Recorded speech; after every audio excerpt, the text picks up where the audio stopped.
Hello, everyone, and I'm going to start off by saying that if you recognize my name, yes, I'm Angel from fanfiction. So, what you're actually hearing is my actual voice. I wanted to do this as a way to give back to people who have stuck with me throughout the years, and I planned this for January, but life just got busy, so here we are with a Disney Pixar tier list. It was going to be a deviant art journal, but it got to be too long, and I decided to do a video instead.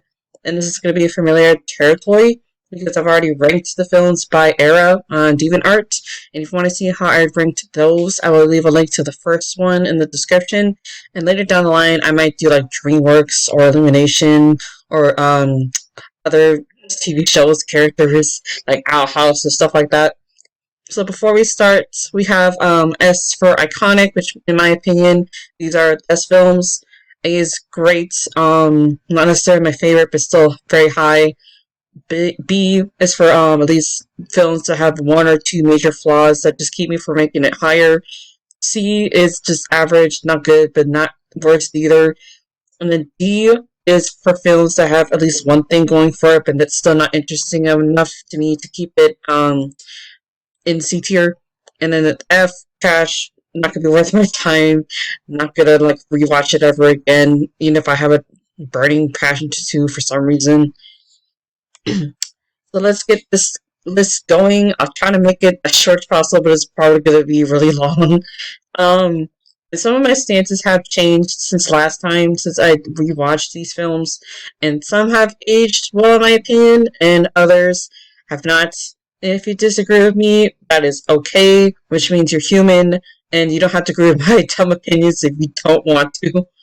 Um, Especially since I will be probably saying some controversial stuff in this list, and this is only going to cover the 61 films and all of the Pixar films, so there's not going to be any DVD sequels, no live action remakes, and no Disney Toon Studio stuff either. So that means Goofy Movie is sadly not on the list, but I probably like upper C tier if it was on this list, but it's not.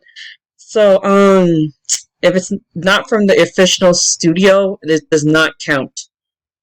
So right away, we're gonna get haven't seen out of the way, which will be all of the package films. Yes, all six of these have not seen because I just have no desire to watch them.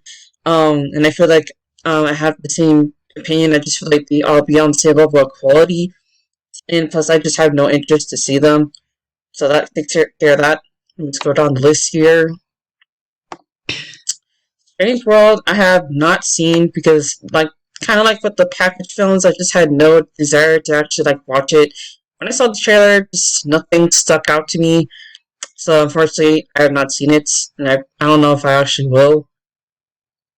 And then the last one that's going to go in this tier is Elemental, because obviously it's not been released yet here because I'm in the US. So if it's not released yet, I cannot consciously rank it, and that would be unfair if I did just based on the trailer.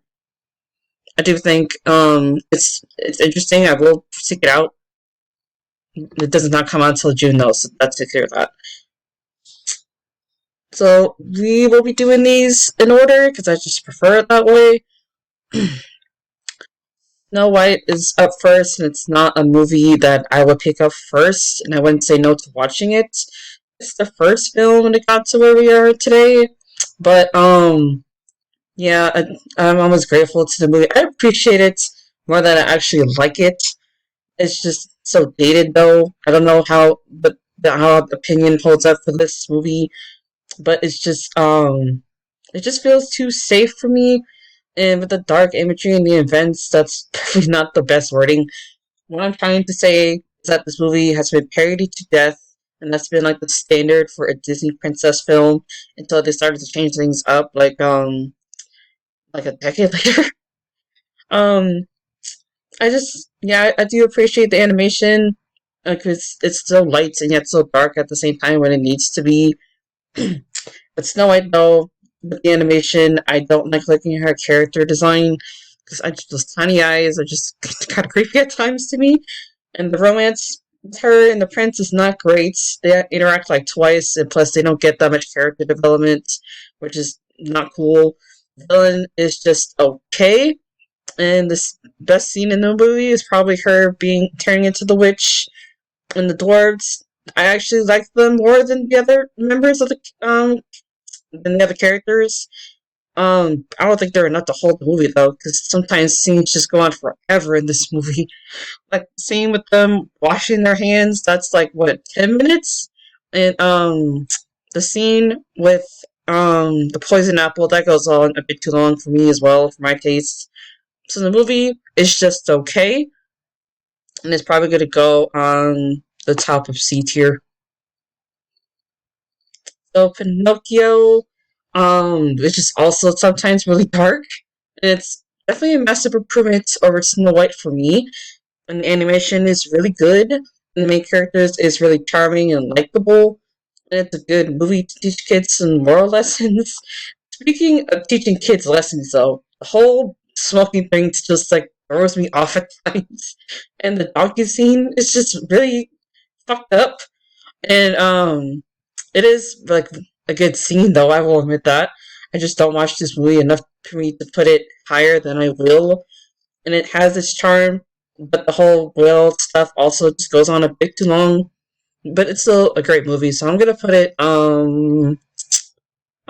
A tier because I don't find anything like super wrong with it.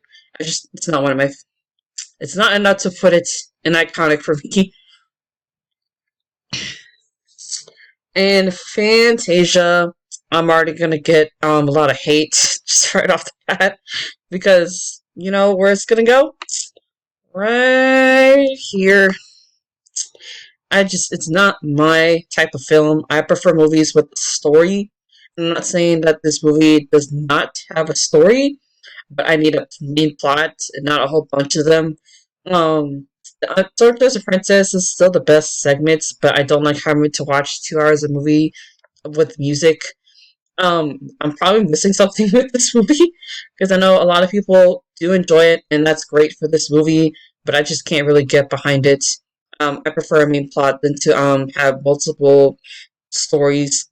I I don't really anthologies are just not my type of movie, and that's not gonna help some scores. But yeah, Fantasia, I appreciate it, but I just don't. It's not my cup of tea. Dumbo is kind of hard to talk about because it's kind of simple, and plus it's one of the shortest movies in our lineup with only at 60 minutes. And it's not a bad thing, and I feel like if they made it longer, it would have worn out its welcome really quickly. The movie is still cute. Dumbo is adorable, and I hate seeing him being bullied all the time. And plus, I like his relationship with his mother a lot, as well as his friendship with Timothy. But the thing is, though, it's kind of weird that he's not shown flying into the last 10 minutes, because I feel like that's the selling point of the movie. And the pink elephant scene is kind of weird as well. I mean, visually, it's really cool, and it's been parodied a lot. I remember Bob's Burgers referenced it in like the first season, I want to say. But overall, the scene is just not really relevant to the story of the movie, and that's probably the only structural problem that I have. But also, another problem: the crows are just really poorly aged, and that's gonna dock you poop points as well. Because yes, they are poorly aged, but I feel like with all the movies with Rachel stuff in it, this is probably the movie with the least bad type of element, which it's not saying much.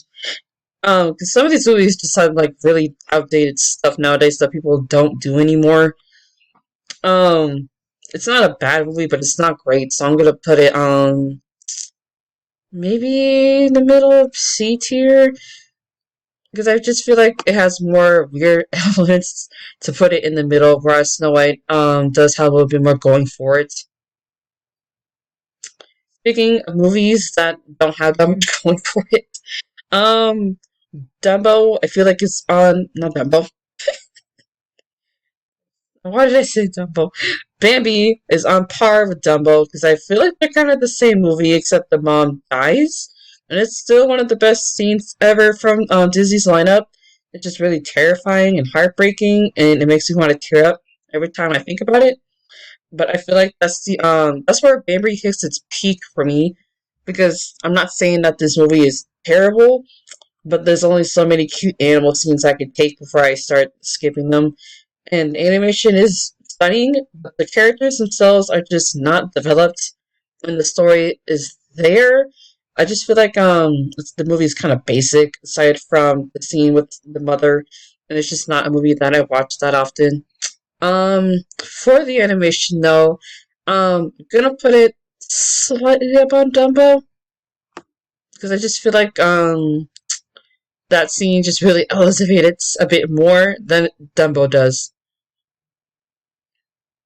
Cinderella, um, I feel like her character is enough strong enough to keep my attention, and the character herself is really sympathetic, and her step family are good villains for what they are.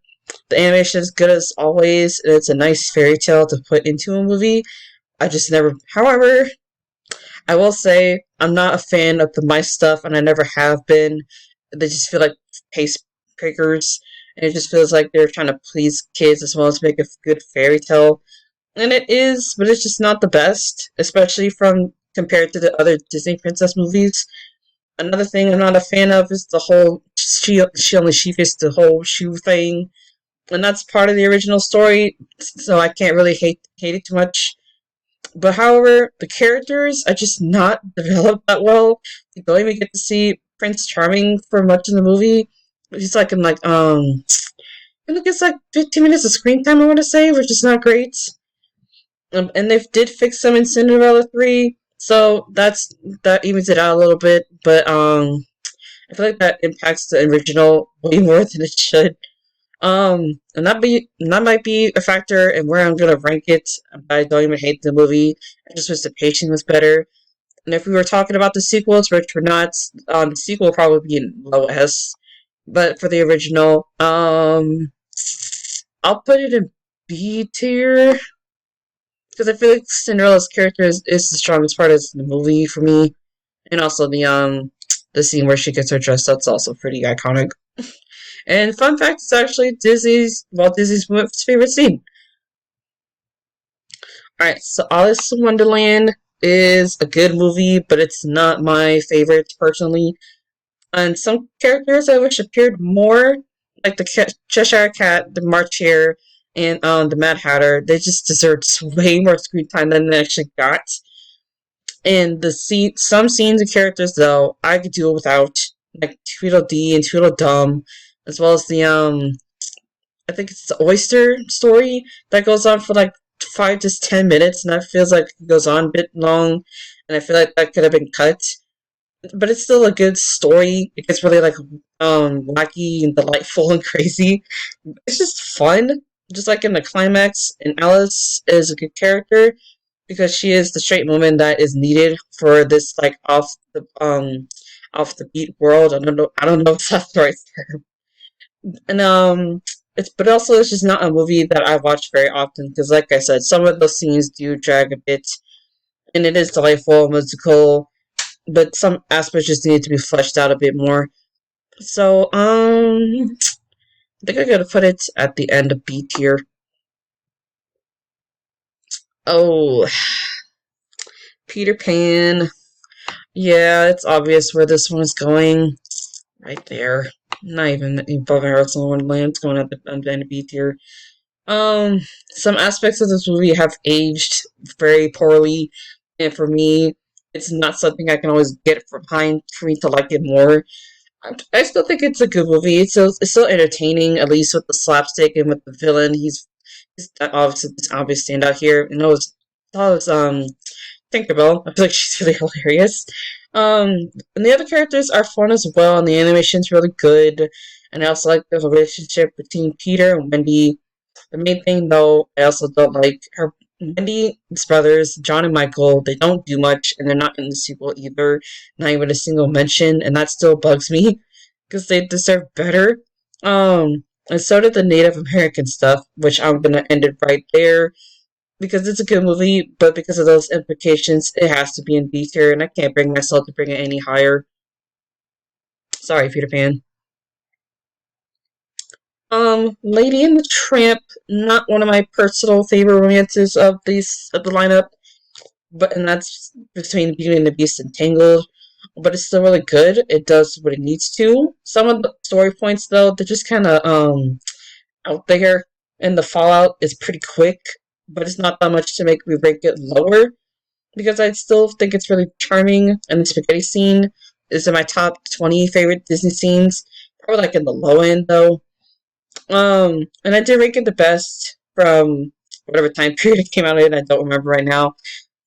Um, I'm just thinking about Aunt Sarah though, because in both this and the live action remake, I'm not a fan of her.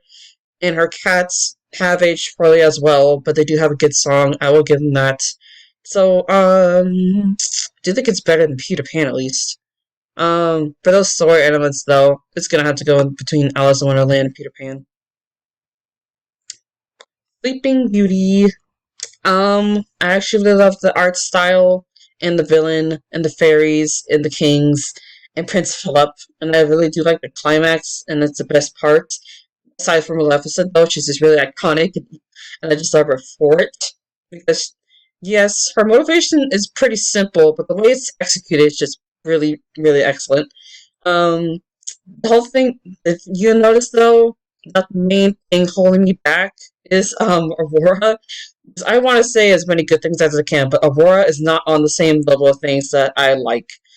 Um, her character just brings it down. I don't like that she's asleep for most of the movie. I mean, even if she's on screen, she's not really that interesting. She doesn't do much, and I know there's this straight to DVD sequel, which people don't even talk about that much. Where she's in a new like story, and her I don't know how she is in that, but and they just adjusted her character more in this movie though. It'd be higher. And the dragon fight, like I said, is the best, and Maleficent is just our queen, but it does go a bit too long as well. And plus, not only that, Prince Philip in the climax, he does not say a word, which is really off-putting. I don't know why they made it like that. I'm gonna put it at the high end. I'm gonna put it like at the top of B tier, mostly because of that climax. 101 Dalmatians. I think it's gonna go in C tier. Honestly all the pet movies. It's not really that high up there for me because I do think it's really charming, and Cruella is definitely the best part of the movie. But some of the scenes though, like noticing here, but some of these movies just go on forever. And the animation is ambitious, but it started off that sketchy time period of Disney that I don't like. And to be honest, though, out of all those styles, this is the best looking out of them. But it never really sold me, and I'm just glad that they never made it like a trend because I would have really not liked Disney for that if they continued with it. Some of the other characters are fine, the others are just forgettable. Especially the human characters, they aren't barely in it, which is annoying. The puppies and the dogs are adorable, and Roger and Anita have their moments, like the first like 10 to 20 minutes is pretty solid, and that's probably the best part of the film. But other than Cruella, who's not even in the movie that much either, I'm realizing. Um, yeah, it's not. I don't think it's just not enough for me to put in a B tier. I mean, it's okay. It's okay. I really can't say good or too much negative things about it. Sword and Stone. Oh, Sword and Stone is just really boring. Um, Here's the thing though. I'm gonna put it in B tier, and here's why. That Wizard Duel is probably the best part of the movie, and that's probably the only thing that's gonna keep me out of putting in F tier. Because if it wasn't for that scene, it'd definitely be in F tier. But even if I take that away though, the movie is not that fun to watch. I remember I had this video movie on VHS, and it put me to sleep the first time I watched it. And that's how much I did not care for it then, and I still don't care for it now. And the animation is not helping either. It's definitely like one of the worst sketchy films, which like I said already before, it's not my style because it just feels unfinished, and it's definitely unfinished in this. Um, it's just really looks really muddled and gross. And too barren. And the ending is definitely the worst in this movie. It's really rushed. And some elements they should have been introduced sooner. Like Madame Mim, she's when you first see her, it's not until like we don't get the Wizard Duel 10 minutes after she's introduced, and it just feels kind of weird. I feel like they should have paced that out. And also, the sword in the stone, the little thing in the title of the movie, is not until 10 minutes in the end. Yes, that is right. We don't see the sword itself, or the villain for most of the movie. And I feel like I'm going to talk about this more. I'm going to have a freaking coronary, so we're just going to move on. Alright. Jungle Book. Jungle Book is a movie that I have mixed feelings about. It's got some good moments, and the songs are okay, but I still don't like the animation. Like I said, it's unfinished. Don't like it. Um, the characters are okay, but other than Kyle, who's probably the standout, nobody was really doing it for me. The story is okay too, but it's kind of basic and cliche. And one thing I will point out is that when a character, you know the trend where a character seems dead but they come back to life seconds later, but like a wish or tears, something like that. I think this is the first movie to start doing that trend, and I hate the movie. I hated the movie a bit more for it because it never works anywhere else that is implemented. And I usually keep my annoyance in when I see it, but it's just a cheap way to get emotion. And I don't hate this movie for that, but I don't love it either. So yeah, I hate this movie for that. Not that much though. Everything else is okay, so I'm gonna put it at the end of the C tier. The Aristocrats. So my best friend loves this movie because she is also a cat lover, so she's a bit more positive more towards it. But for me, this is my own list, and Aristocrats gets an F. Our first F. Ugh. The animation is I don't know if it's the worst of the sketchy style. That's probably the Sword and Stone, but it's still like you really have to set a low bar to get on my nerves, and this one really does set a low bar for animation. The animation designs are just really gross, and the environments are not much better. The characters they're decent, but the film is just really boring, and the villain is boring as well. He doesn't get this lady's money when she writes her will because it's gonna go to the cats, and that's why he's a villain. Which is just like, that's a weak motivation. Okay. The songs are just all really annoying as well. I don't like them, and the cats are they're cute, but I can't even focus on them because I have to remember the rest of the movie, and the substance is just not there. And if I talk about more about this movie, I'm gonna lose my fucking mind. So we will move on. So Robin Hood is it's a good movie, but the sketchy animation and borrowed scenes from other movies affect its ranking for me. Animation's not that bad compared to the other films with this style, but I just can't bring myself to look at it because it's not great. I get why they borrow scenes from other movies, but they also use Baloo's voice for Little John, and that's also a distracting element for me. And I just feel like they need more time to iron the movie out. And that's a shame, because the characters are good, but Maid Marian just disappears in the climax, and I feel like that's just a weird decision. I feel like she could have had more to do, especially compared to other female protagonists that we had so far. Um, it is a fun movie though because Vince John is hilarious, and the contest scene was pretty fun. Um, Robin and Maid Marian are sweet, but they just barely edge into good because they're not my absolute favorite for in terms of romance. And the climax, it is a bit dragged out, but that's really fun as well. Um, but if it wasn't for the problems that really stick out, like the animation and the borrowed scenes and just everything that's being borrowed, it'd be higher. And I wish they wouldn't have done that because it just really it's just a shame. Um, I think I'm gonna put it at the end of B tier just because of those elements that really stick out. So we had the first Winnie the Pooh, and I forgot where I ranked the last time. but my opinion has changed because I liked it much better. I just find it a bit more engaging than the first time I watched it. It's just one of those feel good movies that I feel like I can just watch it and my mood is instantly better. And you all know by now that if you know me, I've had my crappier days. Um, the animation is really good, especially with the type of style that I'm not a fan of, and I do like the fourth wall breaking stuff. But it's probably the best Winnie the Pooh movie I've seen so far. But it's also 1 out of 2 I've seen so far because there is a second one that's coming up much later. So I don't have that much to compare it to, and it's also not a movie I can easily say would really be high up there. Mainly because I just feel like I'm way too much out of the target demographic.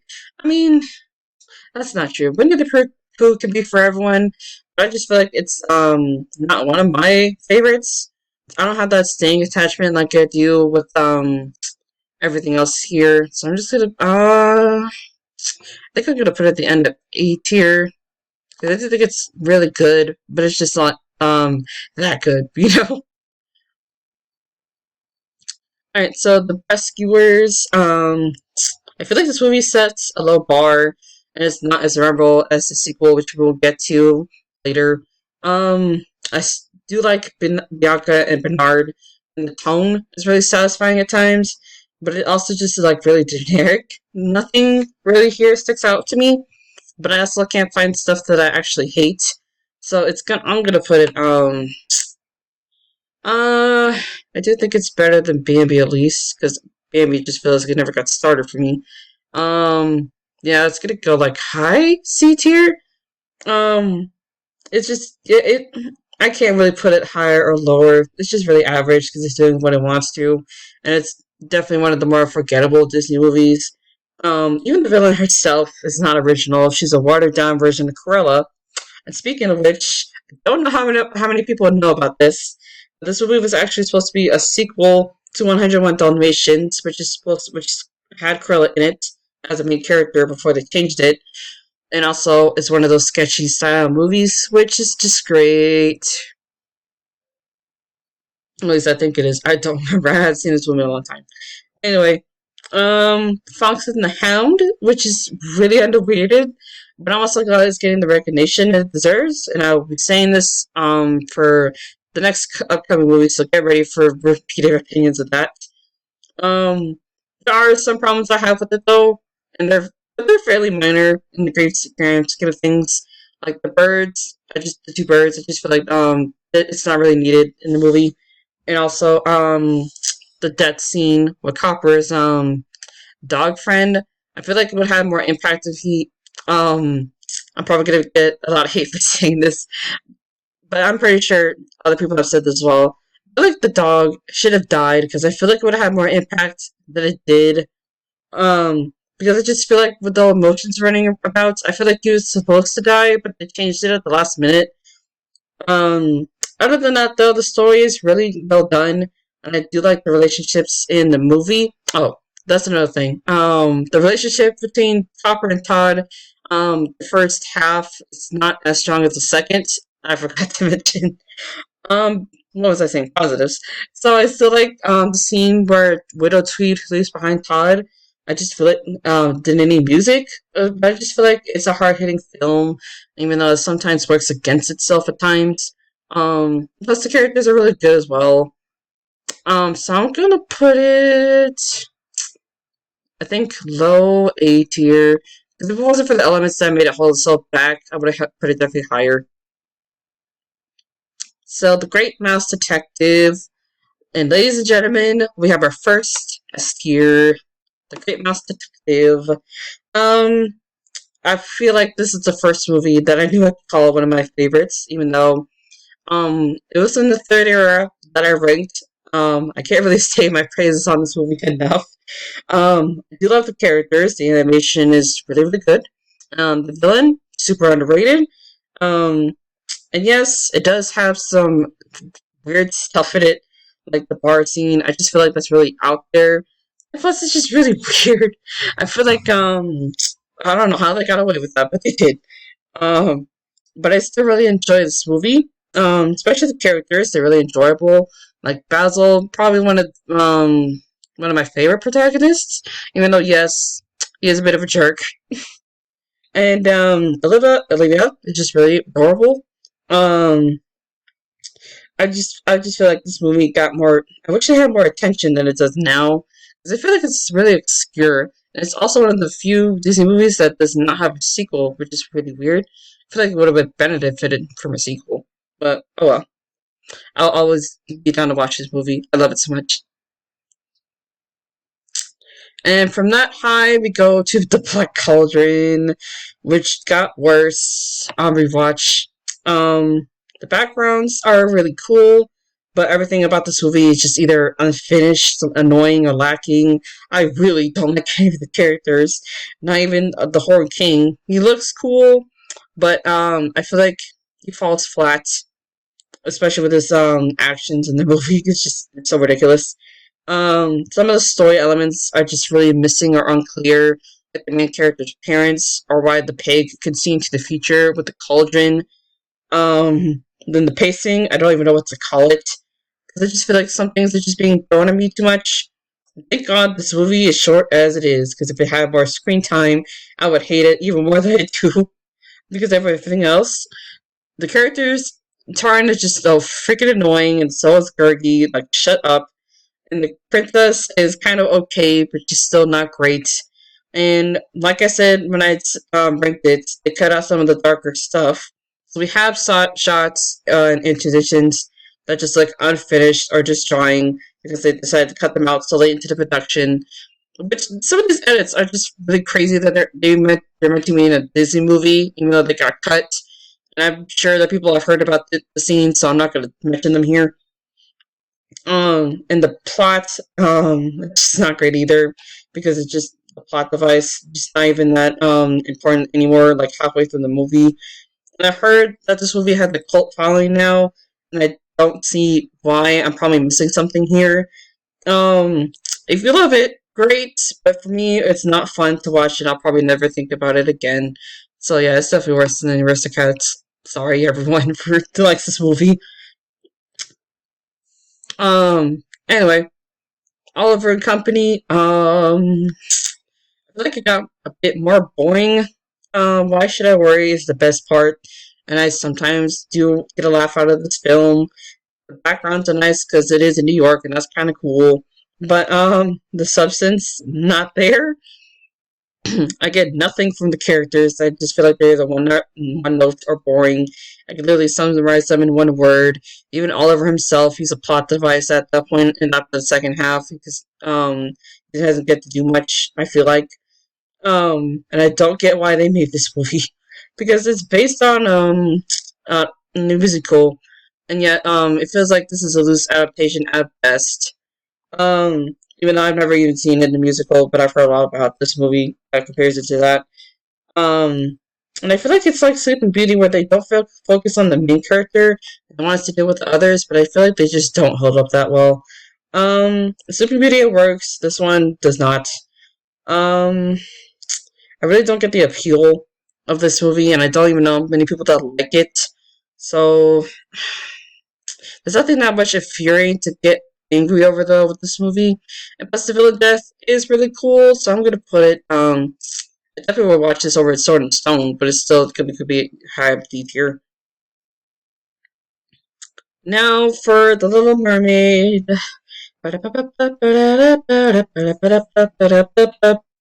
Yep, not a surprise. I just feel like the songs really hold up as well as the villain.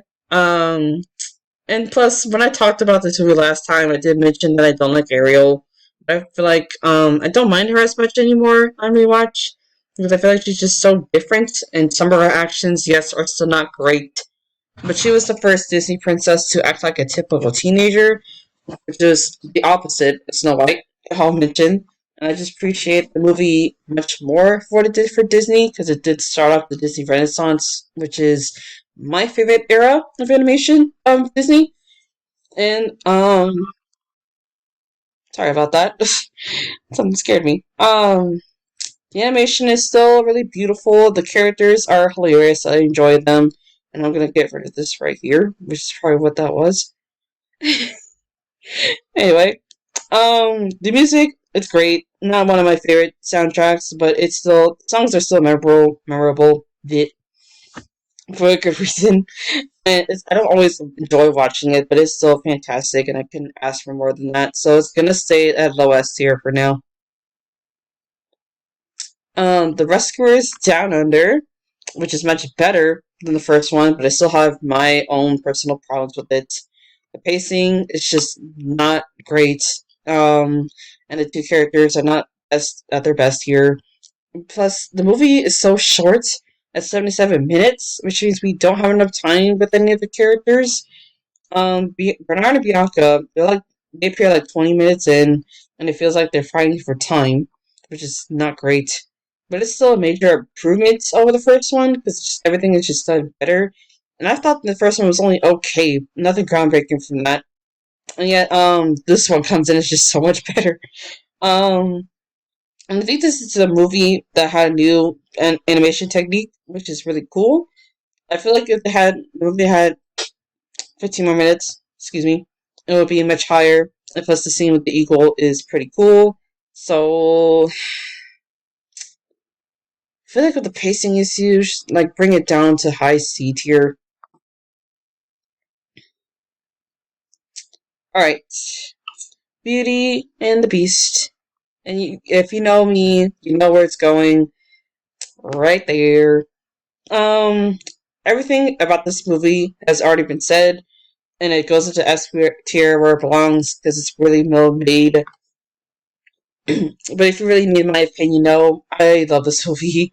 I love the characters. I love the songs. The animation is excellent, especially with that pan shot in the ballroom. It's one of my favorite scenes ever. The relationships are perfect. Um, this whole Stockholm syndrome though that I keep hearing, which baffles me because Belle gave herself up for her father, and she never even saw the beast in a positive light until he saved her life, and that's when she left the castle on her own terms. And but that's besides the point though. Like I said, the soundtrack is perfect, not a single bad track, and the story is wonderful. The characters are amazing, and it's just one of my absolute favorites of all time. Aladdin is not a movie that I go to that often, and I still think it's enjoyable. But from the Renaissance, though, which had several great movies, this one is not my first choice. The songs are really fun, and the animation is acceptable. I do like the voice cast a lot as well. The characters are great, and the movie has its iconic moments for sure, like A Whole New World and the genie. But it's not a movie I have strong nostalgia for. And like I said, Robin Williams and Gilbert Gottfried, both of them rest in peace, are just the standouts for me in this movie because they're just so hilarious and memorable. The other characters are okay as well. Not okay, they're great. I mean, I feel like the odd one out is Jafar himself. I feel like he doesn't really hit his peak until the climax. And I don't even remember I don't remember where I put it the last time I ranked it. I think it was in the top 5. So I think it's a great movie, but it's not high for me. Not even high. It's not high S tier. Um, I think I'll put it above Pinocchio because I feel like it's just more fun. And whereas Pinocchio just has some weird shit in it. Oh, remember when I said there's gonna be some controversial stuff, and we first started that with Fantasia? This is the movie that's gonna elevate all of that because we have the Lion King here, and it's going way there. I feel like the movie just gets too overplayed for me, and as a child, I got sick of it. Just like another movie down the list, which was financially successful, and we will get to that much later. Um, I will say I liked some of the characters and the songs and the animation is really good. I will give that, especially with all the colors. but for overall rewatchability, it's just not for me. No disrespect for what it did for the company or anybody else that really loves this movie, especially since between this and another movie coming up, this movie didn't have the Matrix in it, which is hilarious. But also, I don't enjoy the movie that much. Like I said, it does have its good elements. I'll give it that. I just don't resonate it like everybody else does. So I'm sorry it's not S tier. Yeah, I'm gonna leave it at that before people gave me. Oh no, not Pocahontas. I really don't want to talk about this movie. Um, I made my stance very clear last time that this movie has some really severe problems for me, and it's not hard to see why. If I not if I like the music, but some of it is really good. However, though, some other songs are very problematic. Like Savages is just kind of uncomfortable. Especially with the line, "They're not like you and me. Then we should just be evil." Like, ugh. The romance is just no. The characters are boring, and the plot is just riddled with dumb stuff that didn't need to happen. And the animation, it just feels like it's on a lower budget because while the backgrounds are pretty with all the colors and all that, the character designs are not great. Especially the eyes, they're so gross to look at. And the only positive I could find is the music because the movie is just really crap. And plus, some points just do not make sense, like how Pocahontas' suitor he gets killed, but Pocahontas never says who did it, and just ever believes it's John Smith because she never says anything, even though she saw the whole thing. Like what? That makes no sense. Why would she not say anything? Especially if she wants to say John Smith, or when her suitor, Coquam, who's so bland, I don't remember his name that much. He gets upset from seeing her kiss John Smith, even though he has like three scenes in total of screen time. And Pocahontas does not even like him because he's too serious, which is the only reason that we get. Even though we're supposed to care that he got shot, even though we barely know him. Like, why should we care about a character who has like less than 10 minutes of screen time in the whole movie? That makes no sense. That just shocks me. Um, and why do the animals not talk when this movie is about nature? Like the trees talk, but the animals don't, which makes no sense as well. So yeah, Pocahontas, you already tell this where I'm gonna put it. It's definitely the worst in F tier. It's just so bad. And The Hunchback of Notre Dame is also gonna be another controversial opinion, and I did rank it pretty high. I think it was like number 4 from where I ranked it. Um, but what brings this movie down though are the tone problems and the gargoyles.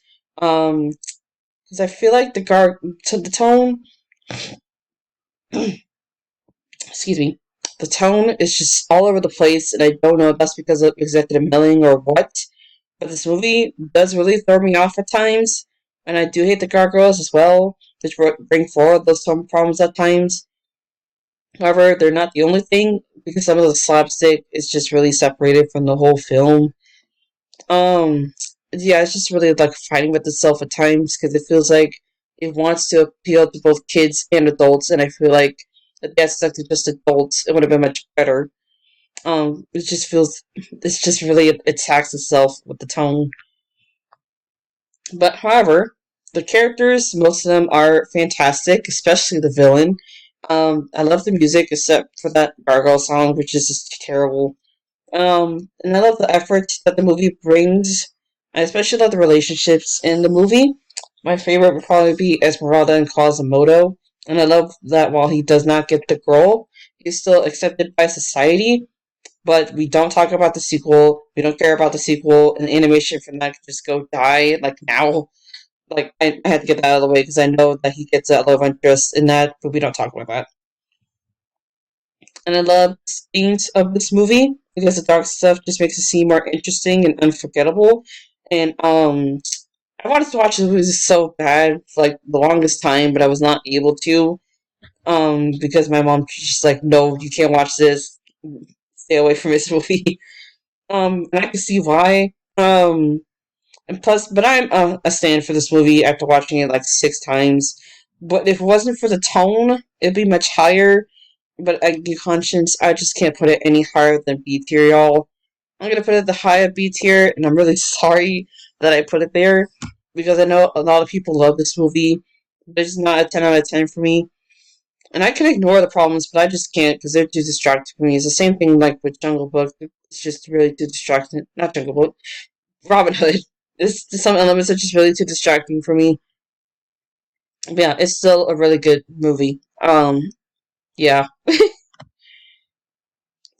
Um, Hercules. I want to put this higher than I'm gonna put it, and I've said that a lot, but I think it's just okay. Um, I think I'm gonna put it in the middle of C tier. Actually, no, it's better than the Rescuers. Maybe it's better than someone as well. Um, the animation is something different. I will give it that. I like all the colors from the songs. I just feel like they're very energetic, depending on the mood. But I don't love the songs because some of them are okay, and others are bangers. I don't like the characters as well. They seem interesting, but they're not as fleshed out as they could have been. And all I get is more questions than answers. And I could spend all day going about that to confuse me, and I'm not going to do that because we have a lot more films to go over. I'll just sum it up. The characters, I feel like their backstories are not that tight. Like it's vague. Is how I put it. I don't know if that's the right word, but that's just how I feel. Another character that I actually like is Hades, and that's because of the performance alone. It's honestly one of the best performances ever for a Disney villain. But even then, Hades loses his effect at times, especially since he keeps sending the Demon Ren and Stimpy basically to do his dirty work for him, but he can't do it himself, even though he is a little god and he's powerful enough to take away Hercules' powers near the end, but he's not strong enough to actually kill him, which is just weird. Like, why does he keep sending his minions to do it for him? Maybe he just do the job himself. Like, that makes no sense. And this is probably one of the divided movies in terms of quality because people either love it or they're just too confused. And as you can tell by my tone, I fall into the latter. So that's Hercules. Mulan is really, really good. But I'm not gonna put it in S tier though. I'm gonna put it at the high of A tier. And that's mainly because of the villain of the advisor guy. I don't remember his name or either of their names because I just don't care to look it up right now. But I still think it's a great movie. The songs are really good. Especially Make a Man Out of You. That is just a banger. But there's like only 4 songs though. That's pretty weird. The little song count though is pretty fine though because I get why they do it. I just feel like they could have had like at least one more song. That probably would have made it better as well.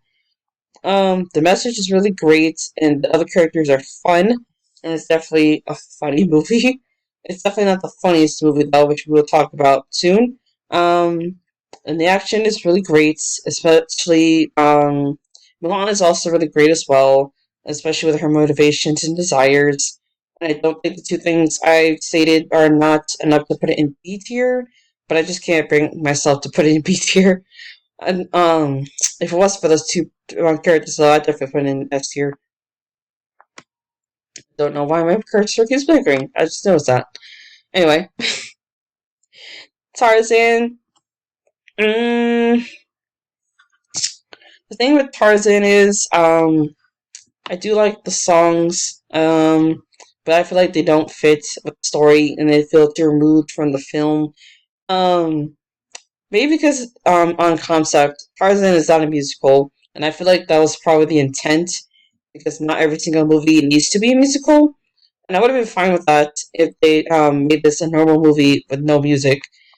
Even though, yes, Rescuers Down Under is not a musical, but nobody remembers it, so it doesn't count. The songs are totally fine. Not all of them are bangers. I just wish Phil Collins didn't sing every single one of them. Another thing that's not a big thing in my favor is some of the characters, especially Turk and Kerchak. I feel like still the two worst characters. But I can't rate this lower because I still really like the movie.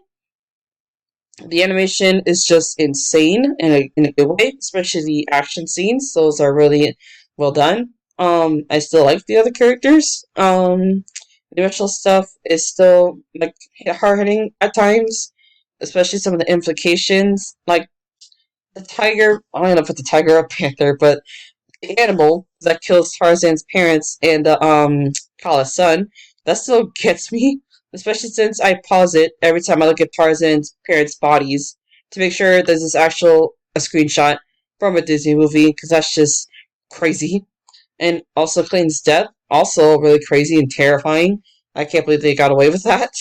There's several stuff from movies on this list that I can't believe they got away with. Um, so I'm gonna put it. Maybe low A tier, because I feel like the song is just the main thing holding it back for me. Um, Fantasia 2000. I feel like it's a bit better than the original. But and that's mainly because it's shorter. But then, I mean, if we're talking about if we're talking about overall quality, I don't think this is really high up there, and I don't know the overall consensus of this movie. I'm not sure how many people have seen the original have seen this one. Um, for me, it's on the same level as the first one, but I hate the celebrity stuff, and that just gets a no because it's just painful for me at times. Um, and some shorts I don't love either, but I do still like the other shorts. Firebird Suites and Rhapsody in Blue are really good, and I also like the whales as well. But they also replay the Sorcerer's Apprentice, and I feel like that really brings it down a bit because I just feel like they're trying to harker back to the original. I don't know if that's the right word. They're like trying to cash in on the original a bit with that, and I don't like this movie for it. I don't even know if that was intentional or not. Um, I feel like it's on par with the first one, but it's gonna go a bit higher because of the shorter runtime. It's definitely better than So White. I'm not gonna put it higher than Hercules. Dinosaur, yay! So, yeah, no surprise where this is going. It's here. I'm gonna put it like underneath the Aristocats. So, the story is just really overdone. I feel like you find this story anywhere because even Leica did it, and it was much better there. The animation is just horrendous because the dinosaurs themselves look disgusting, and the backgrounds aren't much better. And I don't like the textures of this movie, and I don't know why. Even though for the time that this came out, yes, it was something different, but it just has not aged the best. And why they brought this technique here and used it for the Lion King remake is beyond me, because that's what this reminds me of the most. I don't even know if this is the same technique, but it just doesn't work. Sorry about that. There was something in my face. But the characters are just cliche and they're dreadful, especially the love monkey. I wanted to punch him so many times. So yeah, this is definitely one of the worst, and I don't even want to think about it anymore. The only reason why it's going underneath the Aristocats is because at least the Aristocats has a bit more going for it, where this is just really not. It's just really boring. Um, the Empress New Groove is really really good. Um, hmm. I'm gonna put it low, maybe mid A tier. But I do think the jokes still really hold up. That's also my main problem with the movie because I feel like the fourth wall breaks are just really ill timed, especially with the emotional stuff. Because like it wants to show you some emotion, but then there's a fourth wall break and it just doesn't work. And I feel like considering what this movie went through, it's amazing that they even pulled this off. But at the same time, though, they're trying to like make the kids laugh all the time and not have them feel anything in this movie. which is kind of weird. So yeah, that's one. That's the only thing that's holding me back. Other than that, though, I really do like the characters, especially Cusco. He's really entertaining.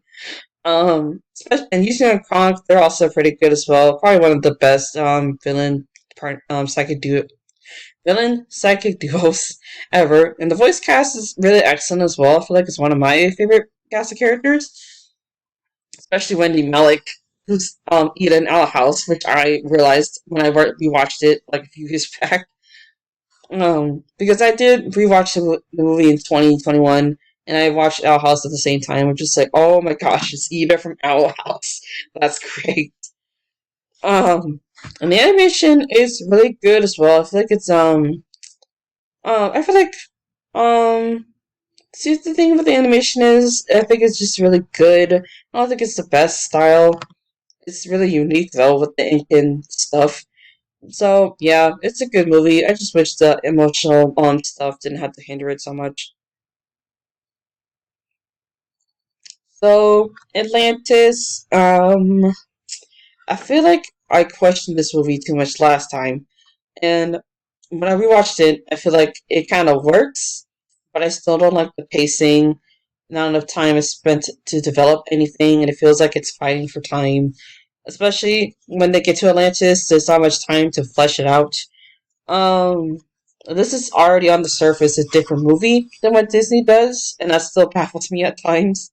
I'm not sure if that's a good or bad thing. We'll see. But also it's just such a fun time that I can't make it lower. I still like the characters, most of them. I feel like Milo is the weakest, but he has his good moments. I will give him that. Nikita is definitely Disney princess material. I don't know why they overlook her so much, and it's insane. And the animation is really underappreciated as well. Because it's really cool, especially all the colors and the technology working. So, maybe I'll put it. It's either high B or low A. Um, I'll give it low A, mainly because of the cast of characters. I really do enjoy them. Um, yeah, I think I'm gonna put it at the low end of A tier. Um, and that's mainly because of the pacing. But other than that, it's really good. Lilo and Stitch is probably in my top 10 because I just love the real life aspects of this movie. The characters are really enjoyable, and the story is so well done. And plus, the backgrounds are really pretty, especially with the hand, especially since it's watercolor. I feel like that's really underappreciated here. And plus, people say that the alien stuff is a distraction, but I personally don't care. And plus, the comedy is just too good for me to hate that. And plus, Stitch is just adorable. What can I say? And plus, the relationships are really good as well. And it makes me cry every time with the emotions from this movie that it brings me. Especially the scene where Nani realizes his sister has been kidnapped. It's just such an emotional scene. Um, and plus, it's just an excellent movie. And it's definitely I think it's probably the second best of the experimental era, and which we will be getting to very soon. But for the list, I don't know if it's better than Beauty and the Beast, but it's definitely high up there. Yes, I put it above the Green Mouse Detective. Alright, Treasure Planet, which is in my top three. I just love watching it so much, especially the characters. Jim is my absolute favorite. I love his relationship with Silver. Now he becomes a better person by the end of the movie.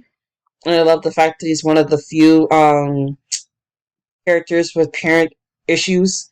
I don't know if that's the right word, maybe family issues. Because his dad just straight up leaves, which is just really crazy. I wish they did that more, honestly. I think that's the only time they've been done it. Um, and plus, I love the aesthetic, and that's probably the biggest thing that drives people away from this movie, especially when it came out. Um, but it's my personal design for one of my personal favorites, not my personal favorite, from a Disney movie. Excuse me once again. The ships just look fantastic, and plus the little ponytail on Jim just gets me. And I can't believe I just admitted that on YouTube, but I can't take it back. Because I just feel like the ponytail is just, it's, I don't know how to say it. It gets me. That's the regular way to say it. It just gets me. And plus the CGI is really good, especially today, especially since, this is the era where they started doing CGI, and they're not, CGI early early CGI films in Disney are just not great looking, which is weird that they got worse with it the first time around, and yet later on they got much better. And Doppler and Amelia are just adorable. Probably in my top 20 list of favorite Disney relationships because it's just kind of underdeveloped for me. I feel like they wish I wish they got more time. They have like at least half the screen time of the movie, which is really sad. I wish. Ugh. But I don't like Ben and I don't like the Pirate Crew. Speaking of Ben, though, he feels like last minute, especially since he's like an hour into the movie, and I don't even know why. That's just the only explanation. He just feels last minute, like they didn't mean to put him in. Um, and he's basically comic relief, even though we have Morph, who is also pretty much the same thing. So that was a stupid decision on their part. But I'm thankful that my friend sat me down and maybe watch it because I just love the movie so much. But the thing is, though, I wish it got more recognition than it does, like even more recognition. Especially since this movie was released alongside Harry Potter and it failed for that, not even that reason alone. So yeah, that pisses me off. So I've said enough about Treasure Planet. It's just fantastic and underrated. I'm gonna put it.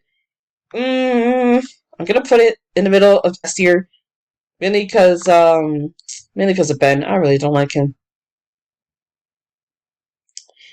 Brother Bear. I have a hard time even saying my opinion about it, really, because it's not entirely a waste of time. Um, there is the culture stuff and the animation and some of the songs, which don't make it F tier for me. Um, hmm. However, though, everything else is just bad. The main characters, the two of them, they're just really annoying, and they get on my nerves. Some of the songs as well. I feel like, out of the soundtracks with Phil Collins, this is probably like the weakest one, especially since I will get to the scene where Coda knows about his mom. I'll get to that in a second. But a lot of the jokes are just really bad or on the nose. And plus, the song where Kenai tells Koda to kill his mom, I get why they put the song in the scene, but I feel like there's better ways to do it, as in like having complete silence. Because sure, I get, yeah, they didn't want to say that. Oh, I killed your mom in a Disney movie, but you could have just had him be silent; it would have been worked just fine. So it's not entirely a train wreck, but it's not something I'm going to be burning to rewatch. And if the rest of the movie had the cultural stuff, it would be way better. But as it is, it's definitely better than Oliver and Company and Sword and Stone. So I'm gonna put it at the high end of D tier, mainly because the positive elements are just enough to put it in B tier, not enough to put it in C. Because the characters just bring it down so much. Home on the Range. Oh, I really don't want to talk about this movie as much as the others, but I'm gonna have to, don't I? I can't believe this is even a Disney movie, though, to be honest with you, because it's pretty awful. One character I like, the other ones can go jump off a cliff. The characters and the designs are just not good, and they keep emphasizing the cows and their weight, which is just really weird and uncomfortable. I don't like the music, and this is probably one of the worst Disney soundtracks ever. Um, Especially since Disney has made a lot of fantastic musicals from the Renaissance, and they still make fantastic musicals. If Encanto is any indication, and yet why are we putting so much music in this? At least I feel like there's so much music. I don't like country music, so that already brings it down for me. What am I don't even know why I decided to put a yodeling song. A yodeling song is just really annoying. probably one of the worst Disney songs ever. And the voice acting is really painful at times, especially Roseanne. I don't even remember anybody's name. That's just how much I don't care. And the jokes are for babies. Like they're so mind numbing that I can't remember a single joke. If you want to watch all these movies, this is definitely a skip because there's nothing that you could get out of this, and it's not even on a so good that it's bad. So yeah, it's definitely the end of F tier because I'd rather watch Pocahontas than I'd rather watch this. If that's how far we're sending the blow here, that's how bad it is. I can't believe this is even a Disney movie. I'm moving on. Speaking of bad movies, Chicken Little. So I do enjoy some stuff more than other people do. Like I don't, it's not going super high, trust me. But one little slip is a banger song, and Kirby is cute, and the main character is decent. But that's all the good stuff, though. Everything else is awful. I hate the characters and the animation, and I need to calm down a little bit because I just can't. My mind, I'm losing it. The movie just sucks if you can't already tell from how much I don't want to talk about it. But the main problem though is just everybody is just mean spirited. That's just how I feel about it. Everything is just mean and terrible. And Buck Cluck is the worst parent ever. And I've never enjoyed his presence on screen or his relationship with Chicken Little. And it's just really so manipulative because he does act like a good parent near the end of it, but it just feels so on the nose that it just feels unrealistic to me. And he's probably the worst Disney parent ever. In the story, it's just two plot points that just don't work. They don't mesh well. Um, and they don't make sense, especially since compared to Lilo and Stitch, that does two separate plots and they do it better. And yet with this, I don't know how they went from that to whatever this is. And the animation is just really ugly. And this is one of the first Disney movies, I think, to start using CGI, like full on CGI. But the designs just look unrendered or flat. And I don't want to talk about it anymore. I feel like a lot of things have been said, and I can't really say anything new about it. So it's definitely the end of F tier. And mainly because everyone's just so mean, whereas everybody here is just really annoying. And I'd rather watch. I can't believe I'm saying this, but I'd rather watch Home on the Range. And I'd rather watch this, which is really something in itself. Anyway, moving on before I have a coronary, and I probably will if I talk about it anymore. Meet the Robinsons is not a perfect movie, but I still like it. I'm not gonna say that it's flawless though. The animation is not the best, and it's not aged well. The Robinsons themselves, the whole family, aside from Wilbur, that is, and probably Franny, I feel like they don't do much, and they don't leave strong impressions. Um, because they just speed through their introduction, so we don't have much time to get to know them that well. Well, I will say some are a little bit more developed than others because Wilbur, he is a main character, so obviously he's gonna get more development. Um, that really sticks out to me though. Um, plus the message. Last time I talked about this movie, I didn't like the message, but I feel like it doesn't bother me as much now, even though yes, they kind of run that into the ground. I feel like, and plus the twist villain just falls flat on rewatch because it's just so predictable. Especially when you watch the movie for the first time, you could definitely tell who the villain is right off the bat. Like, it's not that hard to guess who it is, especially since it can't be like a new character. It's just not like, oh, here's a new character, you suddenly the villain now. Like, that wouldn't work. You already know who it is. You already know who the villain is. And you can tell from right off the bat all the time. Um, so I do enjoy the concept though of this movie because time travel is kind of interesting. And the main characters are interesting as well, and the jokes still hold up. And the future is really cool looking. So I'm gonna put it in B tier, but I can't put it any higher because of its problems. Where am I gonna put this on the overall list? I feel like it's I don't know if it's better than Sleeping Beauty or not. Uh, we'll do a middle ground here because I feel like the characters are just so underdeveloped. While this one has a bit more going for it, even though the main characters. Anyway, that's enough of that. Bolt is okay. I'm not gonna put it that up though. At best, it's a generic pets movie, and it's not always my type of style of films because it had to do a lot to get my attention. Because the TV stuff in this movie, it still baffles me because they pull off everything in one take, but it's like how, especially with the technical stuff and the special effects, how does that work though? That still gets me. Plus, it's wasted potential because I feel like it while it is a plot point, especially for Bolt himself, the character, they don't really embrace it that much because the characters outside of the sets, besides from Penny, we don't know what they're doing. That's wasted potential right there. Like, is the villain actually evil Offset? Is the father like more developed Offset? We're never gonna know, and that always bugs me.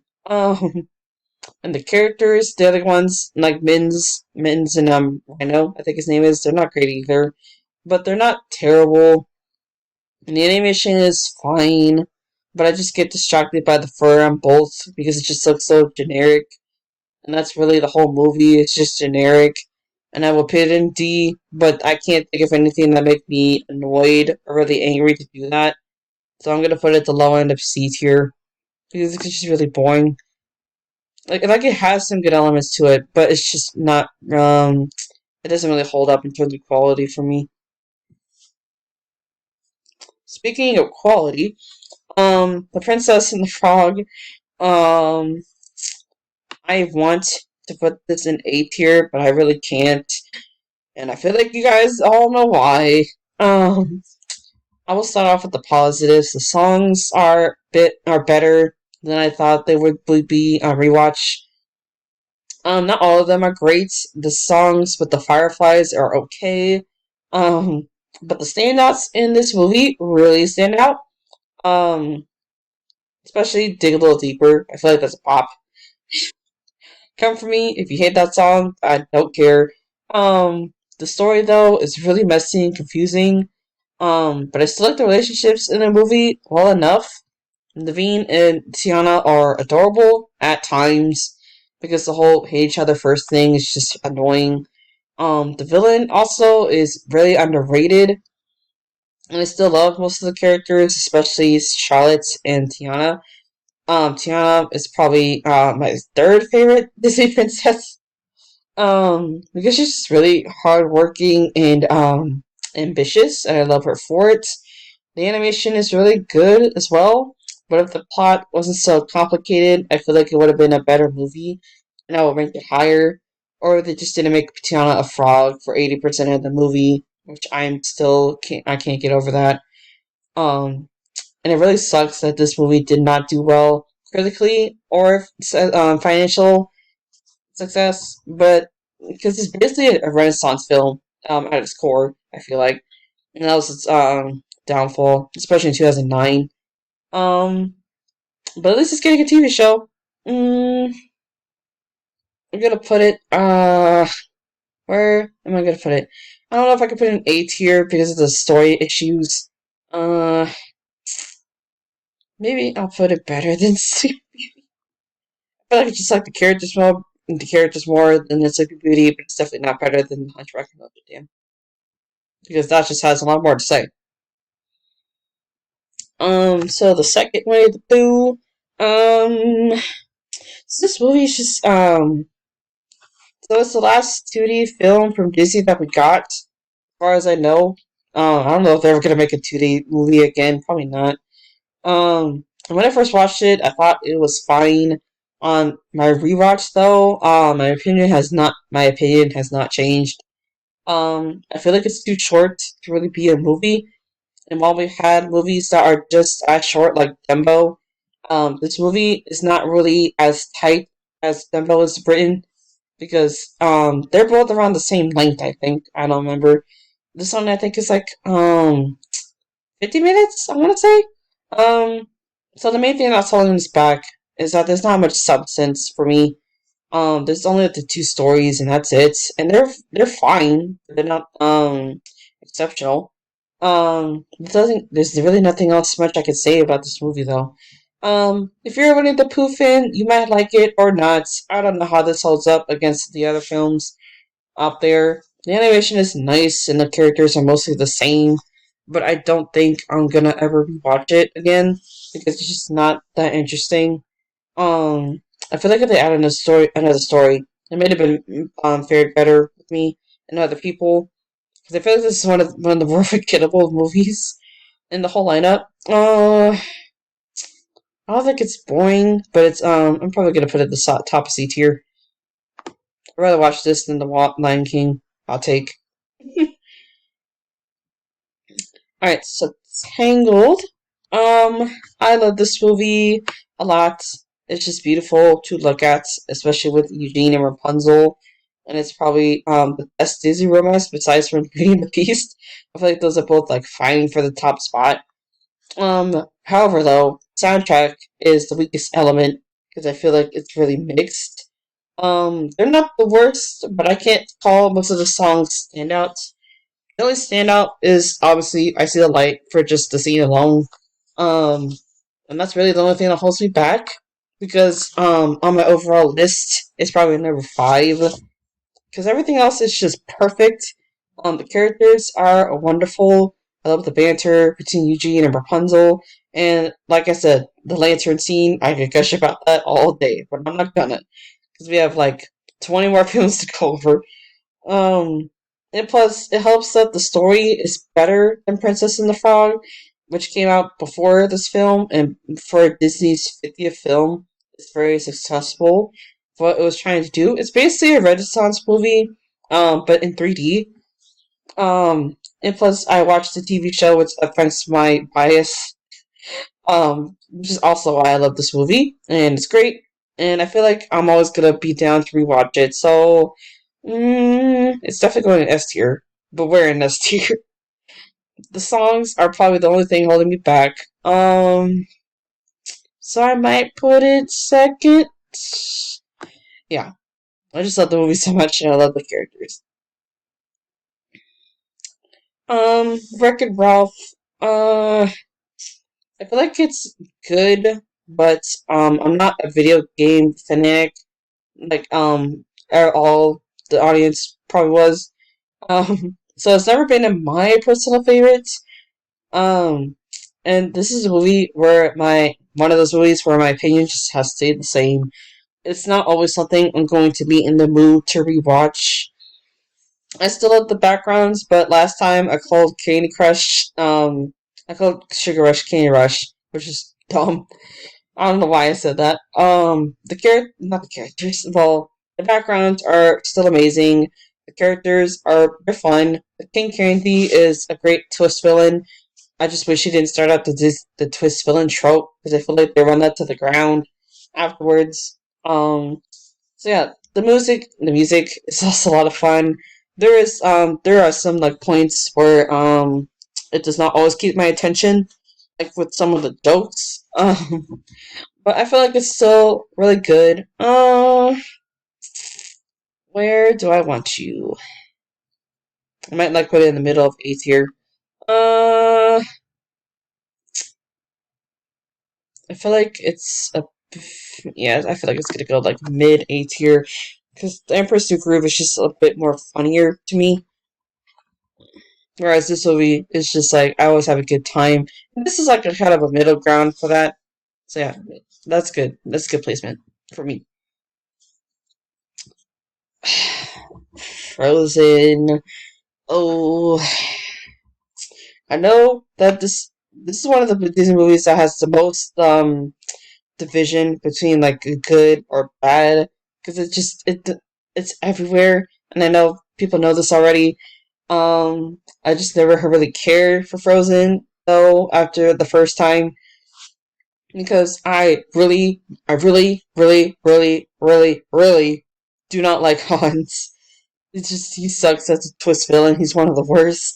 The characters are okay. Elsa though is probably the most disappointing because I feel like she had potential to be a character with depression, but they squandered it. Um, the Duke of Weasington is also annoying, but the other characters I feel like they hold up, and they save the movie from being ranked lower than where I'm gonna put it. Um, and the animation and some of the songs are really good, but I don't like half the songs, especially in How to Build a Snowman. That always gets to me as so annoying. Um, and plus, I feel like there's too many songs. There's like a song like every 20 minutes, and that like breaks the pacing for me. I don't know if anyone else feels that way, but that's just how I feel. And plus, the trolls are pointless. I feel like there's no point to them in the actual story because they're barely even in the movie. And speaking of pointless, some of the tropes are just obnoxious, especially the whole marriage thing that just gets beaten to the ground way too many times in this movie. So I'm sorry to those who love this movie, but it just does not do it for me. Because of the animation and the songs, I'm gonna put it high D tier. Hot take. Sorry about that. No, I'm not sorry. I don't like that movie. It's just too overplayed. It's too much. Moving on though. Big Hero 6. Um, most people tend to not like this movie. I'm not sure why. Actually, no, I do know. So the superhero stuff, the twist villain, especially some of the characters, I feel like hold the movie back in other people's eyes. I still love watching it though. I think it's amazing. I love the superhero stuff. I don't think it's that bad, but it's definitely a bit overdone, especially for the time it came out. I think it's cool though, but regardless. The characters, I do like them, but some of them do not get developed as much. Um, Especially when you have six characters, I feel like there's not enough time to develop them. I feel like the TV show fixes it a bit more, but not by much by the third season. Hero is one of my favorites, especially Baymax as well. Hero, I feel like he's one of the characters that needed more development. He just needs more questions than I would like answer. Like what happened with his why is he bot fighting? Is he just like it for the money or the recognition or what? And what happened with his parents? We never see them. That's just kind of disappointing as well. Mm, so he is very adorable and likable. So that evens it out for me. And I love the concept of fusing San Francisco with Tokyo because it's just really cool. However, though, I do hate the twist villain, and I lose some points for that. Um, and plus, after I watched this movie, knowing about T.J. Miller, that also ruins the movie a bit for me because his character is not great.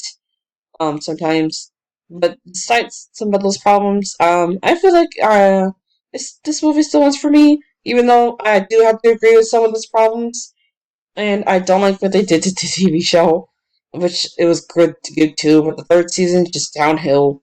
Um, for the movie though, I'm gonna put mid S tier, or at least lower S tier, because I feel like the twist villain does bring it down for me. Alright, so Zootopia. So this is one of those movies where I wish it was higher, which I've been saying several points at this point. Um, but I feel like this is one of the more movies that I feel like I wish it was higher from Disney. Um, I will say that the movie is a fun time. I love Nick and Judy. I love the settings. And I love the themes, but I will not talk about them because I feel like I'm gonna be treading waters there. I love the comedy, most of it, but however, I cannot get the past the fact that the villain is the weakest part of the movie, and that loses several points for me. Um, because it's honestly one of the worst twist villains ever. It really gets revealed in the last 5 minutes without any build up or intrigue, and everybody talks about how it brings down the movie because it's just that badly done. And but However, the animation is also really good as well. So I would definitely recommend this movie, but I can't bring it any higher than B because of that twist villain. It's just really that well badly done. Um, mm, I don't know if it's better than the Hunchback of Notre Dame. Actually, no, it probably is because they handle the themes a little bit more better. Whereas with this one, there's just a slapstick that really brings it that down. Uh, Sorry about that. I had to drink some water real quick because I've been talking for over an hour. Anyway, Moana is it's good, but it just copies several films. It does copy from several films, which is not in its favor. The Free Spirited Princess, the Animal, Comedy Relief, the Friendship Fight. Um, Literally all of those. You can find that in almost any Disney film, whether it's all three of those elements, or just all three of those elements, or just one. I'm very, I thought it's very scratchy right now. Let me drink some water real quick.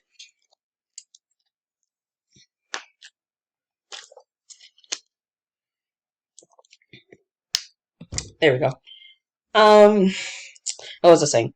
So, it's okay to do cliches, especially in 2016, but at some points they're just ridiculous. And especially Moana, especially the friendship fight scene, it's just so played out at this day and age. And some of the jokes I definitely misses, mostly from the chicken, because he's kind of annoying.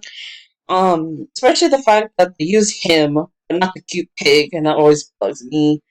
I feel like they could have used Pua instead. He's just adorable. Because the scene with Hey Hey just screaming is just not for me.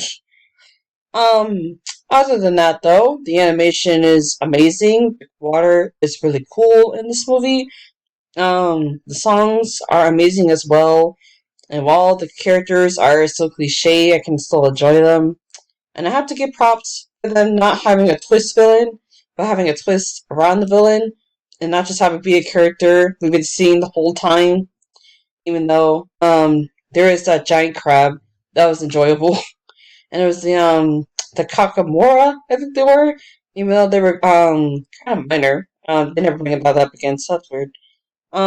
Anyway, wanna hmm, I feel like I feel like it's better than the Princess and the Frog by a bit.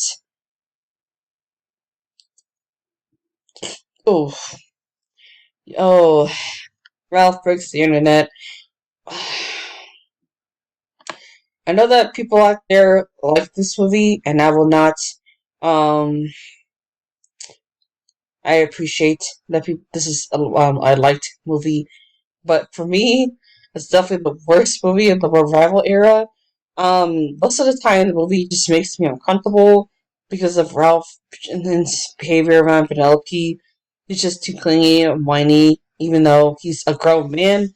At least he looks like one. He's supposed to be like what 40, and yet Penelope is like I want to say 8, and yet he acts like he's the same age as her.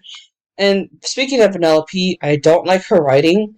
Penelope wanted to race in Sugar Rush in the first movie, but in this one she just does not care for some reason. It feels like no one working on this movie actually watched the original, which is so weird. And both of these characters just went absolutely downhill. And not to mention, Felix and Calhoun are just like there for like 5 to 10 minutes in the whole movie, which is also disappointing. And the other thing that I really did like was the Disney princess scene, and it feels like, but even then, it feels like Disney was trying to get some brownie points there, and it just doesn't work. And all of the internet references are just, it's honestly so dated. And I hate that it's such a focus here. Like the internet is, it's fine, but it's I don't know, something about it just not appealing. If you're gonna use the internet to further the plot, it just dates the movie even more, and I don't even want to think about this movie anymore. Like I own this movie, and I only watch it when it's so bad that it's good because I don't have much good things to say. Um, for the Disney princess scene, though, I will put it at the end of the tier. because I feel like I'd rather watch. Actually, no, it might be a little bit better than the Sword and the Stone, mainly because of the Disney princess scene. Because I'd rather watch this than the Sword and the Stone, if I'm being honest here. Oh, why is it that I'm always talking about bad movies here? What the heck is going on? Frozen 2, it is almost on par with the first one. And that's only by like a smidge. And that's not a good thing. Um, Basically, everything I like, you just, take that and throw it right out the window. Everything is just either disappointing or just a step down, especially most of the characters. Poor Kristoff is gone for like a half hour, and the sisters are not at their best here either. I feel like Anna. I feel like Anna just does not care about Kristoff. She's just so focused on her sister, which is kind of weird. Elsa, I will say, is better than the first movie, but still not amazing either. And that's mainly because of her storyline, but it's not as infuriating as the first movie. Mainly because she's the fifth element out of nowhere, and that makes no sense. Especially since if you want to add a fifth element, why would it be ice, which is just frozen water? Like what? And the story is just really confusing. Oh, Olaf, he's not his best here either, and he's one of the better characters from the movie. Um, the story though, it makes no sense, and the whole dam is just really convoluted as well. And I feel like this should have had more time to iron out the script, or at least had more consideration other than just making money. Because it did make a whole lot of money, because it is Frozen. But the movie just feels like a mess, and I feel like a mess just talking about it. But no, just make money a priority instead of making a story that like makes sense on a technical level. Um, and the newer characters, I forgot to mention them because they're barely even in it. They just flat out disappear, or they just don't have enough time. Well, I guess aside from the grandfather, but he's technically the villain, and I'll never understand the writing process as we went through. So, without all that aside, it's definitely better than all these. So yeah, right next to the first one. The first one is like a little bit better, but in this one, the messy story just brings it way down than this. And plus, I'd rather watch this than the rest of these in B tier. Anyway, um, why did they put underneath Encanto? Wasn't that before Encanto? Weird. I don't remember which one came out first, but I'll talk about Raya first. Um, Mainly because I feel like Raya does not fare well with me, unlike Encanto. Um, so Raya, what really brings this movie down is the message and the dialogue and like half the cast, because the dialogue is just really weird, especially some lines from Sisu and Raya. Even though this is set in East Asia, so they should not be using dragon nerds or butt humor or princess undercuts. Like, what? The dialogue is just that confusing because the setting is not supporting that dialogue. And plus the message sucks, and I will never get over it. I also don't like Sisu and Amari either. Both of them are just really annoying or infuriating, and I don't even know which one is worse because both of them just suck. Raya fares a bit better, but not by much because of the whole trust thing, which is like really went run into the ground for me.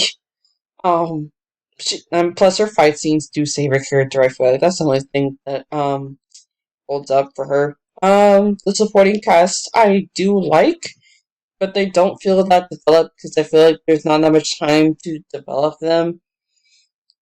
And plus, Namari, let me even get to her. Her arc is just terrible. I'm not even gonna say that much about Namari because I just don't like her. Um, so we don't even have enough time to explore the new locations because they just speed right through them.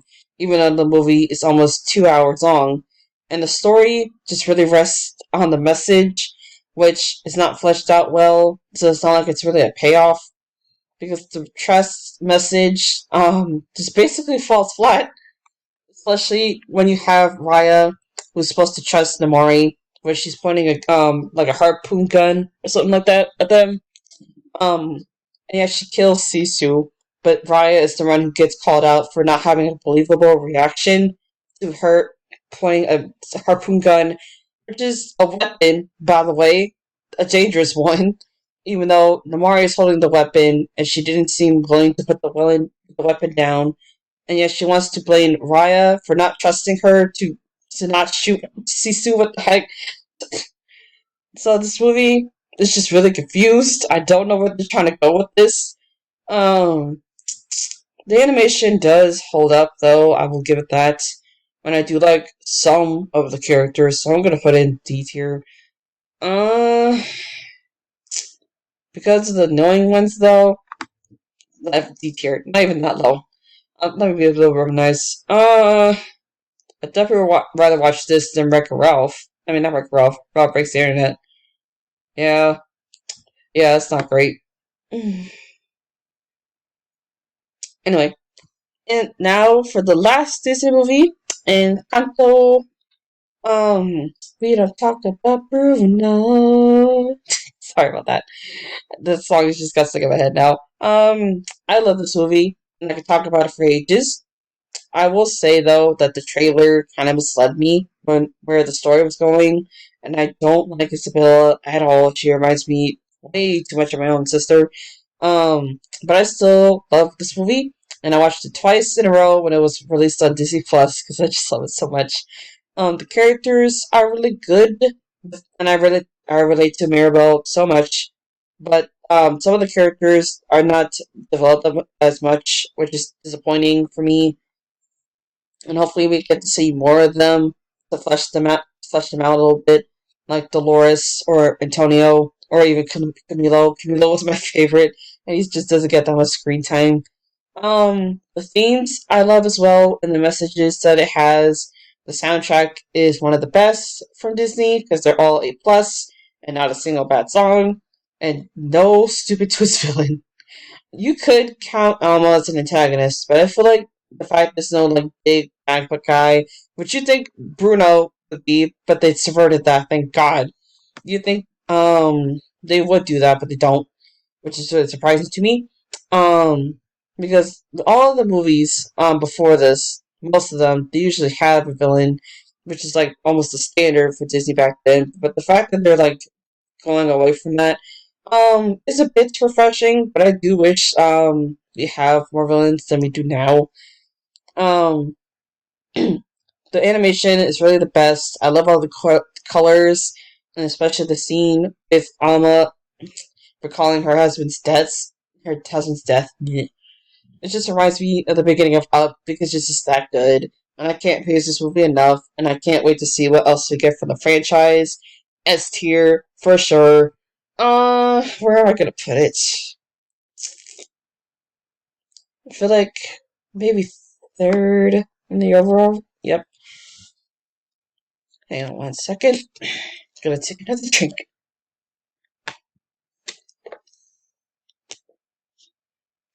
Which is fitting because we're moving on to Pixar now.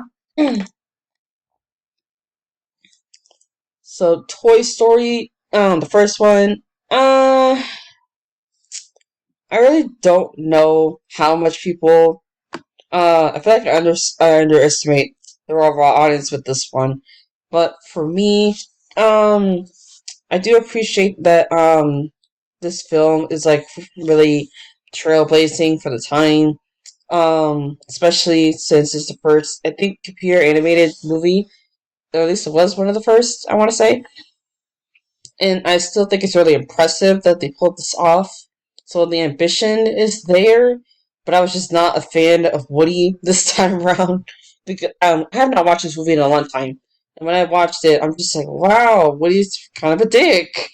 I did not realize how much unlikable he was in the first half. But then again, he was much worse in the original draft. If everybody knows this, and I think they do. And I feel like if they went with that, he'd probably be the most unlikable character in animation. Probably even worse than Butt Cluck, but I don't know about that.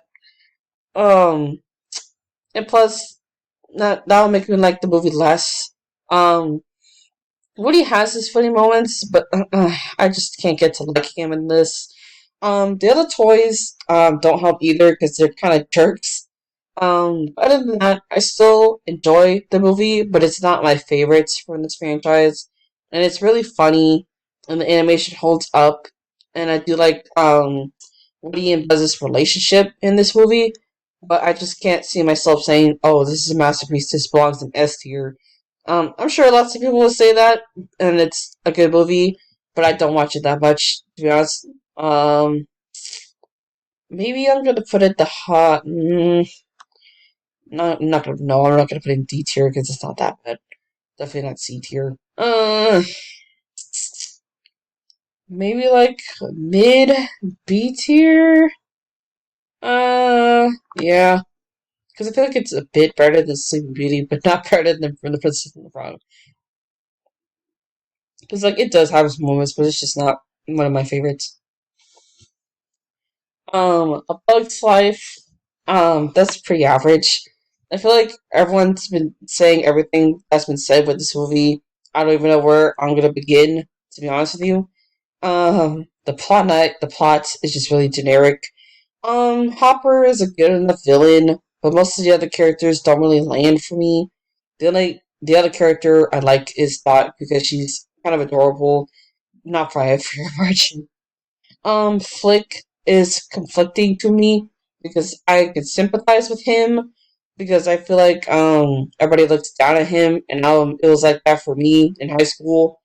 Um the whole thing though with the liar plotline reveal is not something I enjoy because it's not really done well here. They just play it really straight, and I feel like any other movie that does this, it's the weakest part.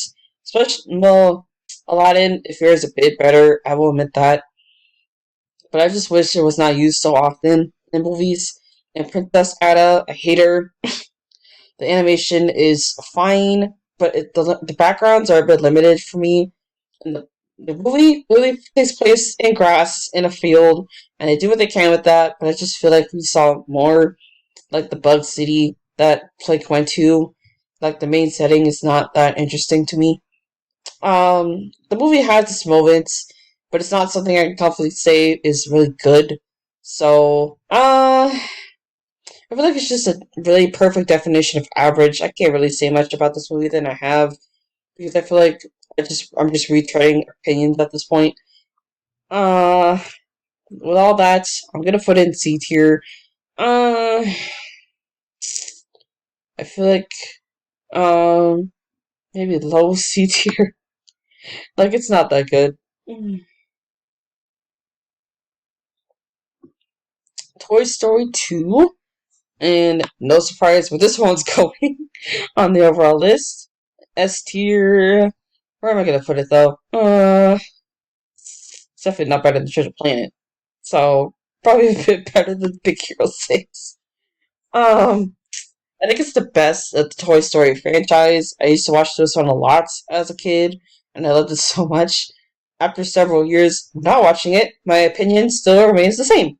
The story still hits, and the animation is better than the first.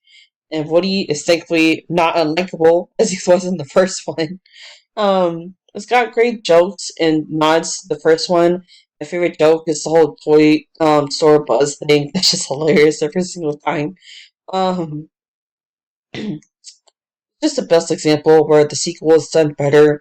I feel like Jessica's Down Under kind of hit that back in the day, but this one just does it so much better.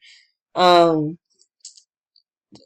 and I feel like the characters are really good and the stories are hard hitting. I do like the new characters as well. Jessie's scene with her murdering her owner is the most iconic moment for the franchise. I feel like, or at least one of them. So Stinky Pete, he's a bit of a jerk, but he kind of works as a twist villain because I feel like he's one of those characters you just love to hate. Um, I feel like he's one of the better Pixar villains. Not the best, because we're gonna get to that. And I just like the overall feel of the movie, like how Woody worries he's gonna be thrown away, And I feel like that gives more of a sense that these toys are not just toys, they're actually like real people. Not even real people. They feel like real people and because they actually have feelings and fears. And I love it for that. So yeah, Toy Story 2, one of the best movies in Pixar's time. I love it so much. Speaking of movies that I love very much, um, I cannot fit this in nature. No way am I doing that to Monsters Inc. It's really good. Uh, maybe low S tier. I feel like it's a bit below Toy Story 2 for me. Um, I used to watch this one a lot as well when I was growing up because it would air on TV all the time, and I think it still does. But that's besides the point. The main thing why it is an S in the first place is because of the relationship between Sully and Boo. I love them so much because Boo is just adorable, but she does not say much in this movie, which is weird. I wish we got more from her in this movie, and I think she was four though. I don't know if she was four both in the movie and her voice actress was also four, so I can understand why there's not much dialogue from her, and I feel like she is a plot device. I'm gonna exit out. Stop popping up. What was I saying? Oh, so some people don't like Boo because she's just like a plot device at times, but I feel like she's still like a child, so I feel like that's excusable here. Anyway, the other characters are excellent, and I can name iconic moments, not movies, from them all day. Especially that put that thing back where it came from, or so help me. That's also really great. I love that joke. Roz, I love her. She's probably my favorite characters besides from the main characters. Bob Pearson did a good job, and the comedy is really great. And the movie is really funny. Mike gets on my nerves at times, but Sully really saves their dynamic for me because I feel like they're one of the best friendships in Pixar. I had to take another drink so my throat does not bust. I also like the fact that Mike and Sully, they're friends from the start because we don't need a build up of them hating each other and being friends after the fact. Even though we had a prequel with that, but I digress. We'll get to that one in a bit. Um, anyway, the last thing I want to say is that I love the music and it's so catchy, especially the beginning number. I love this movie and I will always be down to rewatch it. But I put it underneath Toy Story 2 though, mainly because of Mike. I don't like him at times. Other than that, really great movie. Alright, Finding Nemo. Another S tier. Pixar just has like really great earlier stuff. I'm noticing for me to put in S tier. Um, Finding movie Nemo. Finding Nemo. Anyway, um, I always watch this movie when it's on because the backgrounds are really pretty.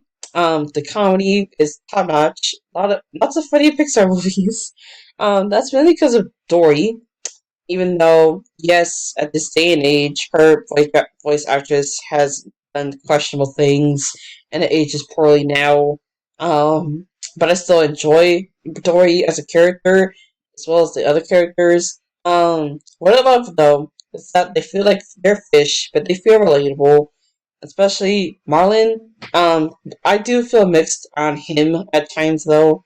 He reminds me of my own mom because she was fearful of stuff happening to me, and she still kind of is, and I don't blame her. But still, I get why he's so panicked. We did see his wife and like 99% of his children basically die in the first 5 minutes. And most of the moments that the other characters provide are iconic, especially compared to the rest of Pixar. So it's going in S. It's just a fantastic movie. I don't know. Everybody said everything, and then they said everybody has said everything with this movie, so I can't really add much. I don't think. Where am I gonna put it on the overall list? So, am I gonna put it higher or below Toy Story 2? Because it's definitely not better than Treasure Planet. Uh, hmm. Actually, no, screw it. I'm gonna put it higher than Precision Planet. Mainly because the jokes are just really funny, as in, bro, this I don't get much laughs out of as much. And that might be a hot take, but it's whatever. I might change my mind, who knows. Anyway, another S tier, The Incredibles. I feel like I can't really add much to how much to why this film is successful as it is, and I'm right there with people who love it. It is 2 hours though, and I feel like I have a hard time focusing on 2 hour movies, but I feel like this one is worth it to me. Um, I don't always put it on though, but I still enjoy it. How can I not put it in S tier? Um, where's it gonna go? I feel like I'm gonna put it above Toy Story 2. Mainly because of Edna. She's just iconic. I love her. Anyway, we had the first Cars, and that's a franchise that just never really has worked for me ever. The third one we'll get to, and the first one though just goes on and on. I honestly wish it was shorter, but it's 2 hours long. 2 hours for this concept for some reason. Um, I remember for a time that used to be the standard for Pixar, and it sometimes does not work for me. If you have stuff to stretch out, sure. But for talking cars, I feel like this will last like at least an hour, but not two. Um, and plus, this is talking cars. I feel like anybody's not. Everybody really says that it's just kind of boring, and I feel like it's not. People are not going to say, "Oh, Cars is my life." No, people don't say that. Um, I feel like it's just average to most people. I don't like the characters; they're annoying.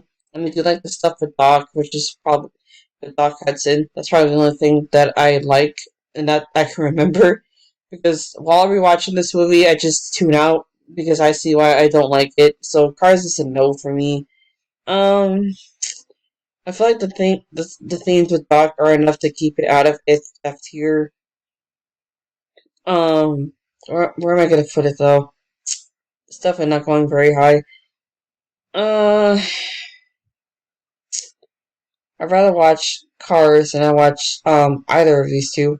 So yeah, not going super high. Ratatouille. I feel like this is the top five from Pixar. Maybe like third overall. Not even third. Um, maybe like somewhere in the middle. Even though I just said number three. I feel like it's really engaging and sophisticated, and I've always wanted to go to Paris. So movies in Paris, if you notice, are already at a high bar for me because it's already in my favor. I just really like the tone, and I really like the silly moments because I feel like I appreciate those, and I like all the stuff about cooking and the message, and I feel like I need to watch this movie more. I don't like watching long movies. This is a pet peeve of mine, and it's not a big deal though. Here, the characters are hilarious, especially Colette's and the thumb chef, even though I don't even know his name. I would put it in S, but I feel like some of the characters are just not developed as much. And especially Remy's family and the villain, I feel like they could have had more time. Um, it's just so engaging though that those points are fairly minor. I'm just gonna put it maybe high A tier. Yeah, it's great. Wally. This is one of my personal favorites. I don't watch it as much as I should though. Like I said, long movies usually don't win for me at times, and the second half is not bad, but it's weaker than the first half. But I still like the relationship between Eve and Wally because they're adorable. Wally himself is endearing to me, and I love that they're robots because you can still tell they have some depth. The whole twist villain, though, it's not terrible, but he doesn't work. I feel like it's not that much of a detriment, though. And the dance scene in space is absolutely beautiful, and it's not the best Pixar movie, but it's still amazing in its own right. So it's gonna go in low S tier. I'm not sure if I like that though. I feel like the Little Mermaid is not probably not the best in the lineup. Uh, hmm. I do like it more than Big Hero 6 just a little bit. Yeah. So, Up, I appreciate it more than I actually like it. So, I know I know people are usually divided on this movie. They either love it or they just love the first 10 minutes. And the first 10 minutes are really iconic for Pixar and it's really well done. Especially that talk with Russell and Carl, with how Russell doesn't see his dad too much. But I feel like there should have been more than that, more of that, more than just an adventure movie. I feel like if they had stuck with that, I would rank it higher. And the characters are good, most of them, because Russell just gets on my nerves. The score though, really underrated, and it is cute, especially with the friendships, and I can see what they're going for here. But it just didn't land for me. And it's not bad, but it's just not really something I can enjoy as much as other people have. Um, I think I'm gonna put it high B tier, mainly because of the first 10 minutes. I feel like it deserves that for that alone. So Toy Story 3, I feel like I'm treading waters here because I feel like the ending is really well done. I will admit that. This is probably the second most Toy Story that I've seen out of all of them the most. People, I don't know why people say it's similar to the first one, but not the first one, the second. I mean, I do see the similarities, but I personally feel like they're different enough that I don't mind it. They're there, but I feel like this one is a bit more darker, whereas the second one is more funnier and with more emotional. Well, the ending is emotional, but I feel like Toy Story 2 has more emotion in this hot take. um, and speaking of the ending, I tend to think it's a great scene, but for me, I don't remember giving up my toys, so I don't always feel emotional for the ending, and I still feel something. I just don't know if it's really high up there for the best movie ending.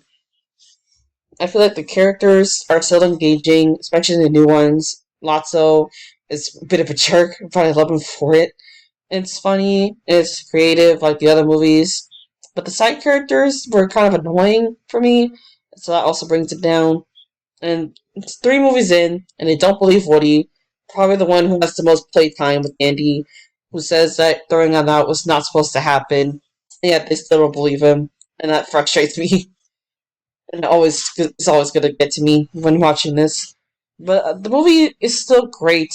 I just don't resonate it as much as other people do. So I'm gonna put it probably mid A tier. Yeah, it's great. I don't always feel the emotion there than I should. I don't know if that's heartless or what. That's just me.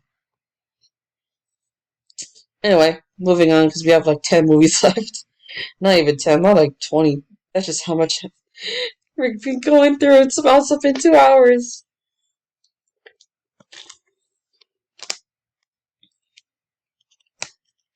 Alright, let's trudge through the rest here. So, we go on next with Cars 2. No surprise where this one is going. Yep, it's worse than Chicken Little. We found a movie worse than this. Um, so Cars 2 is the most dumbest movie probably on this list. Um, it's just so frustrating to watch, and the premise does not save it. Mainly because it's really about this character right here, Mater. I don't know if you can see him that clearly. I never really liked him in the first movie because he's a comic relief, and they're okay as supporting characters. I can even buy them as like the Deuterogonist. I don't know if that's like but they made one of the most annoying characters from a franchise I don't like the main star of a movie, and that is where I have to draw the line. And plus, this wants to be a spy movie, a Cars spy movie, but it just leaves me with more questions than anything. Especially the ending. How does this car world work if they have normal things like airports or cities from our world and food like wasabi? What when they digest oil? What? It, how are they even alive to begin with? And they ride in planes. Like what? In the movie, it's just so boring. I hate this movie so much. It's one of the worst Pixar movies ever, and I have no desire to watch this again. And it might stay at the bottom of F tier, but we'll see. Anyway, Brave, also a movie that I don't like. It's not one of my favorites. I don't like Merida. She's annoying. The mom is also annoying. And she wants to give Merida everything in the world. She's a queen, so I don't know what she's so worried about.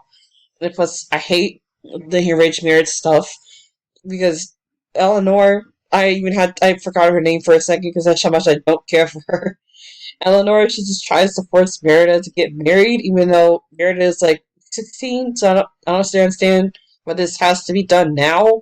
I mean, well, yes, I remember. I think it was because of the three clans clashing. But I feel like there are better ways to solve the issue instead of just forcing Merida into something that she does not want. Although I'm not giving Merida a pass either in this movie because she's just so annoying. Like all I remember is her whining all the time.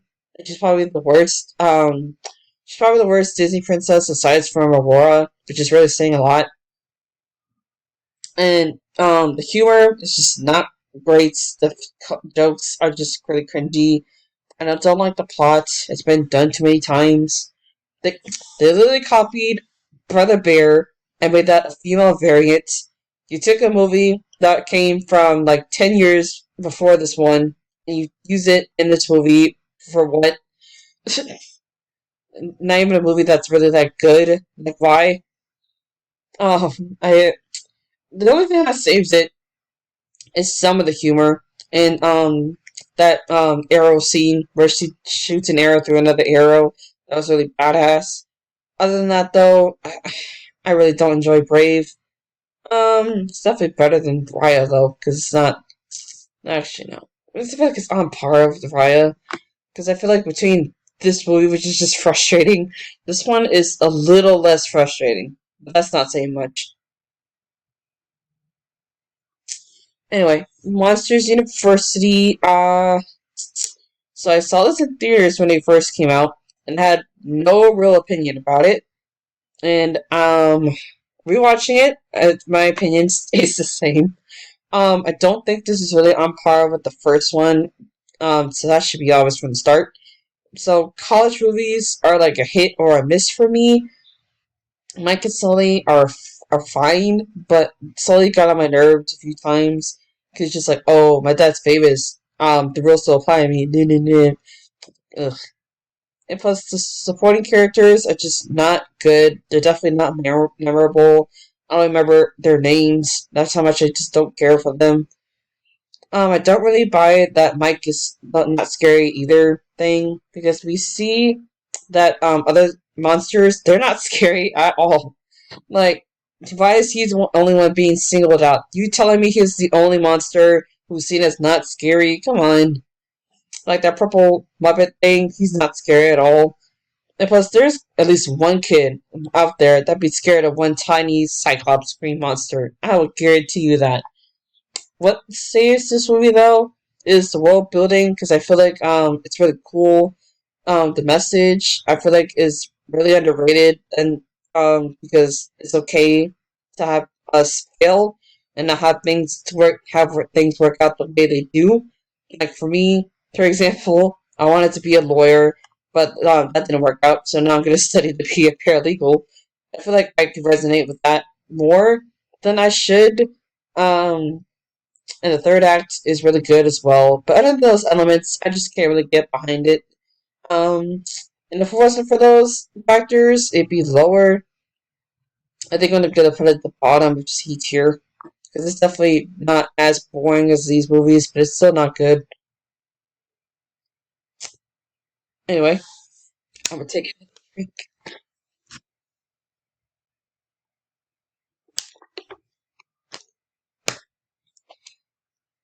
Anyway, we have less than a dozen to go here, and Inside Out is a movie that I like, but I do have problems with it. For one, Joy as a character is just really confusing at times because I feel like I appreciate that her motivation is to make Riley happy, and it's really sweet, and I'm all for that. What I'm not all for, though, is for her shutting out sadness to keep Riley happy all the time, because even though anger is also a negative emotion, and yet she's only doing this to sadness, why? What is it about anger that makes them so different from sadness? Because they're both negative emotions. I don't get that. But also, I have not watched this movie in a while, so maybe I missed something there. Even even for that though, if Joy did not realize her mistake, I feel like she would shut the other ones out, like she did with sadness, just so she could be the only emotion to keep Riley happy all the time. And if it wasn't for sadness, I feel like it would have been the exact same outcome. Would have been the exact same movie. That aspect of Joy's character just does not sit well with me. And Riley herself is okay, which is probably something that's the major downfall for me. Some of the characters just don't do it for me. Other than that, though, this is I still like the movie for how creative it is and how funny it is at times, and I love the themes, especially the ending. Even though I don't agree with the execution, and I did cry at points. I will give the movie for getting an emotion out of me. Excuse me. The scene where they're in this extract room was also really creative, as well as using a boy at towers to get them to where they needed to go. So I know people love this movie, but it's not going to go into S. For me, all you want. I just have my own issues with it. So yeah, low A tier. Finding Dory. So out of all the sequels that we had from Pixar, I feel like this is the best one, but it really can't top Finding Nemo.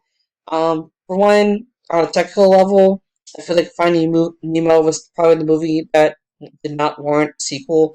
Um, I take that back though.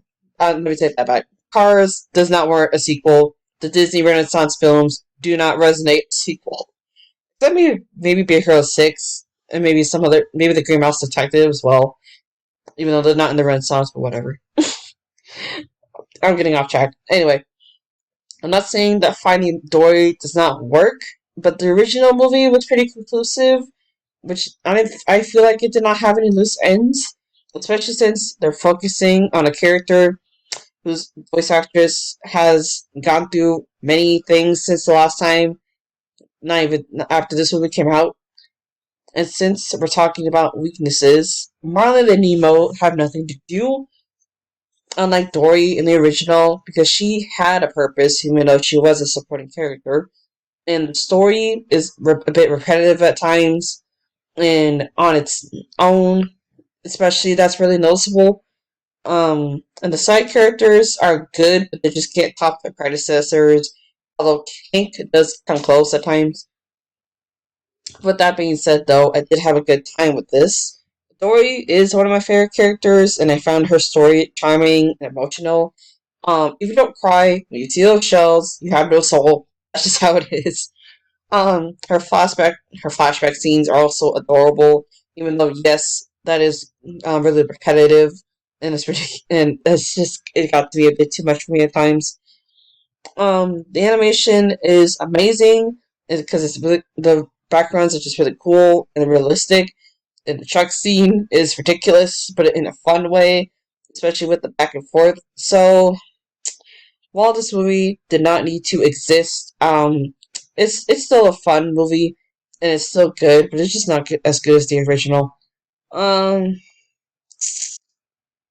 hmm, I think it's really good. Probably the high B tier. It's definitely better than Up a little bit. And now we have the good dinosaur.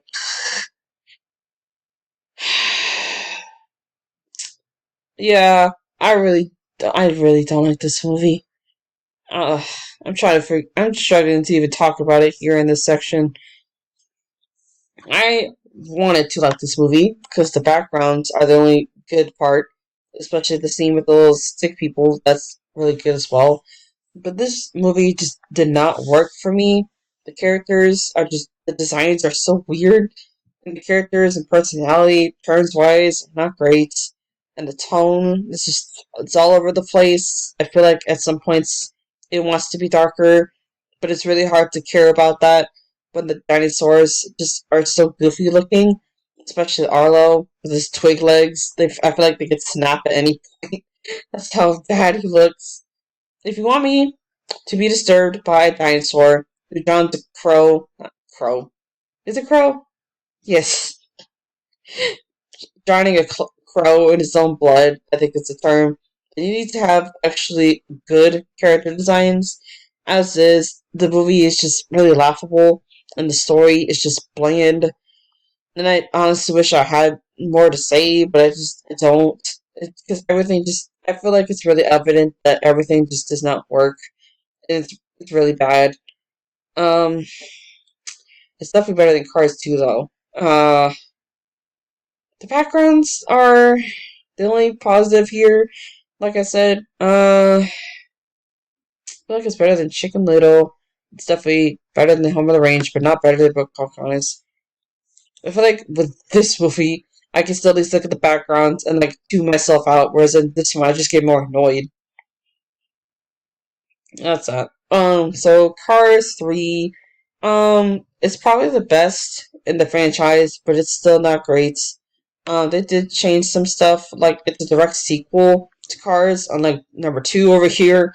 Um, and ignores the second movie actually. So that was nice. Mater's barely in it. The side characters are not much in it either. I think they disappear like after 30 minutes. Um, the characters are fine, but the thing is with Lightning is that he crashes in the trailer, right? And so you think the movie will be about him getting his reputation back, or at least trying to build himself up, like kind of like with Doc, but they don't do that. But they kind of do something with Doc in this movie. I think I barely remember it though. I basically tuned out. Um, they just relegate everything to the yellow car, and then he trains her to do the race. So what's even the point? And the message, is probably the best thing about this movie besides the animation.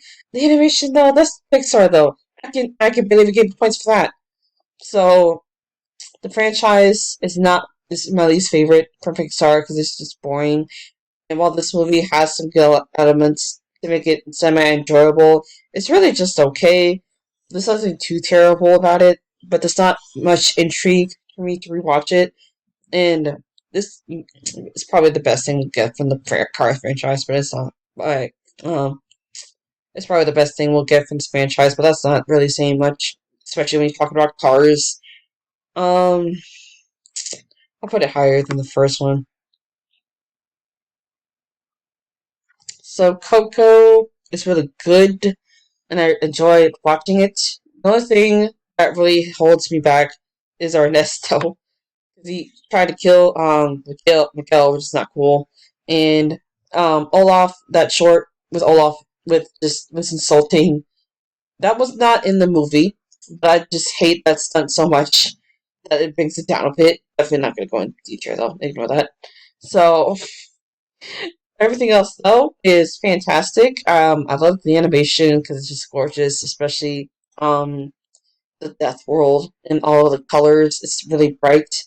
I love the Mexican culture and the family themes, and the ending alone is really good as well. The characters are enjoyable, and so are the songs. Which, now that I think about it, makes it technically a musical for Pixar. Um, which is really that's a interesting direction for them to go in. So I also love that Remember Me also changes in tone and in style. That's a nice touch. And my favorite aspect is the relationship between Miguel and Hector, which is the hearts and soul of this movie. and it's amazing. But if it wasn't for the attempted murder or for the Olaf stunt, it would be an S. But it's gonna go high A. And yes, the short isn't the movie's fault, but it just ruins the experience at times, for me at least. Still a really great movie though. Okay, okay. Incredibles 2. I was really hoping that this would be at least A tier, but for overall quality, Incredibles 2 is there. Not even that. Probably high P tier. So, people don't tend to talk about this movie anymore, and I was really excited to see it when I first saw the trailer. But then, after rewatching it, the movie is kind of a mess, and it's not that bad, but it's definitely got some problems. For one, the twist villain is probably the worst of the lot so far in terms of the twist villains. She's I don't even know what to say about her. Her motivation is just so confused. Even Cars 2 has a better villain. It's the worst movie ever. Not even the worst movie. It's one of the worst movies in Pixar history. And the villain is just not really hard to guess. Um, with just villains, you have to make them effective, which is what people like about twist villains, because they're supposed to make sense and not make me want to tear my hair out. The motivations just make no sense, and she's probably the worst part of the movie. Spoiler alert, but who cares? Um, Everything else is okay to hilarious. Not everything gels as much as it wants to. Um, but the whole thing with Violet and Tony is almost adds nothing. The whole babysitting thing almost add nothing. Um, I do feel for Violet, but it's nothing new as well with her character arc in here. It feels kind of underutilized, and I feel like the whole movie is underutilized with this whole themes. Um, it definitely feels like a first draft.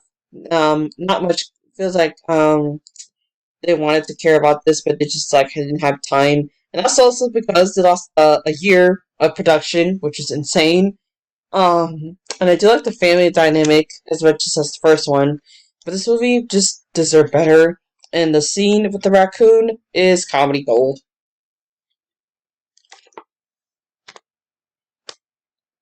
But yeah, this movie is definitely not as good as the first one. Alright, we got 6 more movies here, and then we can stop talking. So, Toy Story 4 tends to get a lot of hate, and that's mainly because of the third movie. But I really don't want to get into whether or not this movie is validating, because I just don't have that much to say there. Um, the movie though, it's a mixed bag. I'm not gonna say this is the worst of the franchise though. The animation is probably the best of the franchise. It's really pretty, especially the colors in the in the park. What is it? I don't even know what to call it. Was it a park or a circus? I think it was a amusement park. Anyway, I do like the new characters, and I do like seeing Bo Peep. But as much as it has good elements, it also has bad elements. Like the villain is just really annoying. I don't like her redemption arc because I feel like it's falls flat. The other toy characters, the side characters, not really in it that much, which is disappointing. And the ending just drives me up a wall, and it soured me more on rewatch.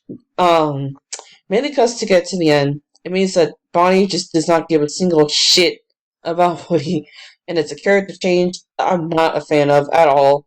I don't know where that came from, but to compare her to Toy Story 3, where she actually, cared about Woody, and it feels less fulfilling. Because, like I said, because most of the toys are not in the movie, I don't really feel any impact for Woody leaving, because they're just mainly sidelined. They don't really get much to do here.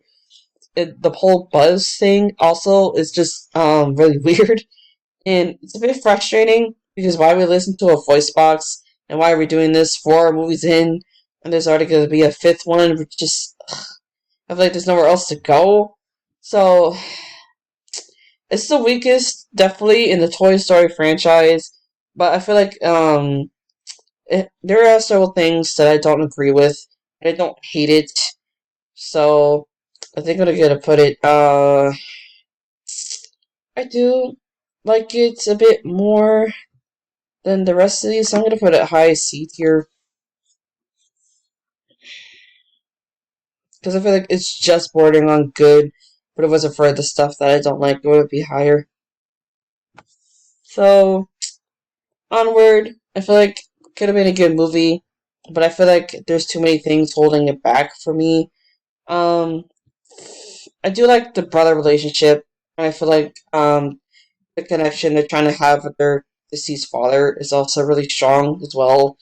I do like Ian as well. He's not the best, but he just reminds me of like Weenie from Ratatouille, which is a good thing because he was one of my favorite characters. Even the facial structure is similar. It's honestly kind of amazing when you notice there's similarities. Um, the premise though is where I had the most problems. Um, this is a fantasy world that's been detached with magic, right?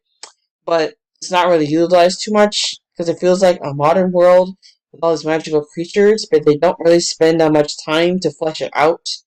At least until when they frame that into the climax for some reason. And it feels like they wanted to do something more with the concept, but it just did not follow through. And plus, I don't like Barley. Something about him throws me off. It might be the voice, but still, people seem to disagree with me, which is okay. For the list, uh,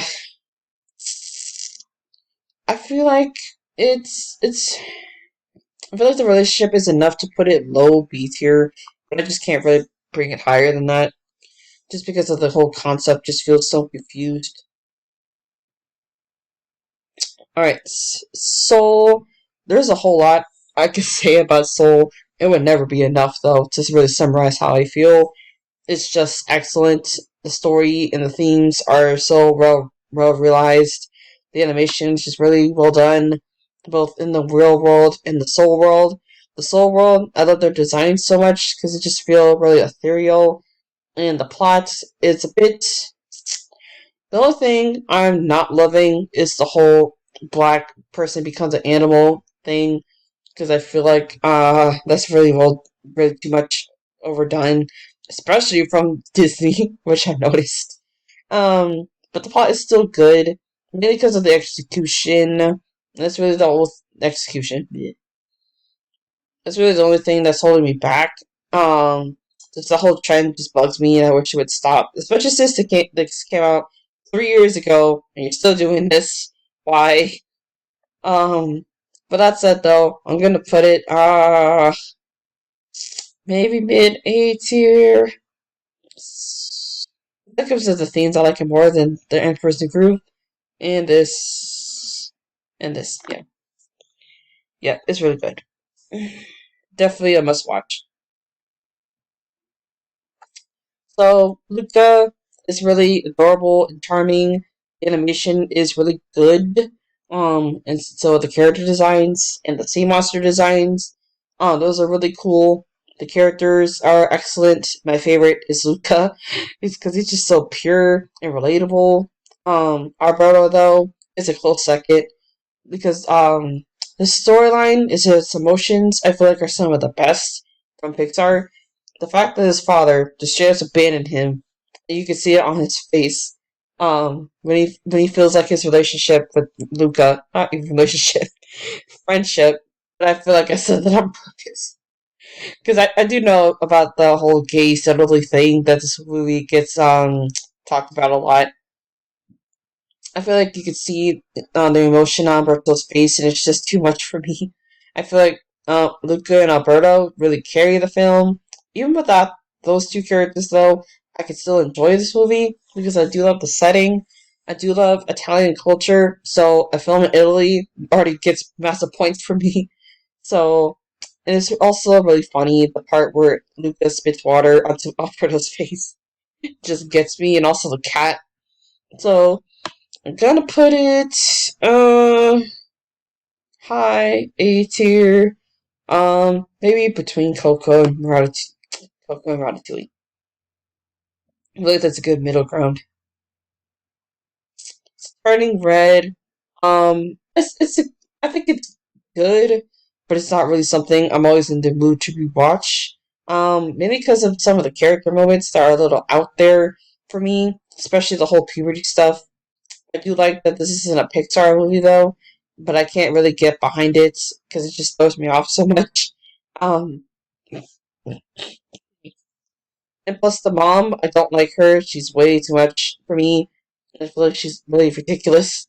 It's to the point where I don't think she's a believable character. If there are any moms out there that act like Ming, then it will be either more common or more relatable, and it's not. At least I don't feel that way. I feel like I'm missing something there if I am. And I do like the messages and the characters, most of them, and the messages and the themes. And plus, I do like. Excuse me. Sorry about that. It's very late. And plus, I do like that Pixar is expanding her horizons. But the film is just totally up there for me. I'll put it mid B tier. I feel like it's definitely better than Toy Story, at least. Um, yeah, that looks right. And now we finally get to the end with Lightyear. Thank God. So Lightyear, we're gonna end on a sour note because I feel like the movie is disappointing. For the first half hour or so, they had me, and then they lost me. Mainly, aside from the robot cat, who was probably the best character and the best part of the movie, the cast just not feel does not feel that developed or really engaging. Even Buzz himself, it's just you think it would be like the first Toy Story where he's just like, oh, I'm really a space ranger, even though I'm a toy. You think he would kind of be like that here, but he's not. He's just they don't really focus on that character um personality, I guess, because they just made him boring and he's too much focused on his mistake, and I feel like there's nothing to fix though, because everybody's happy on a colony that we don't see much of, which is kind of weird. You would think that they would show more struggles with that for that part to make sense of his character, and yet he's still too stuck to see to even notice any of this, which is just really weird. And that's basically it for his character arc. And the whole woman kiss thing just feels like a ploy to earn some points for the LGBT, which is disgusting, I feel like, when you think about it. But all they had to do was just leave it in the movie. No one would say anything.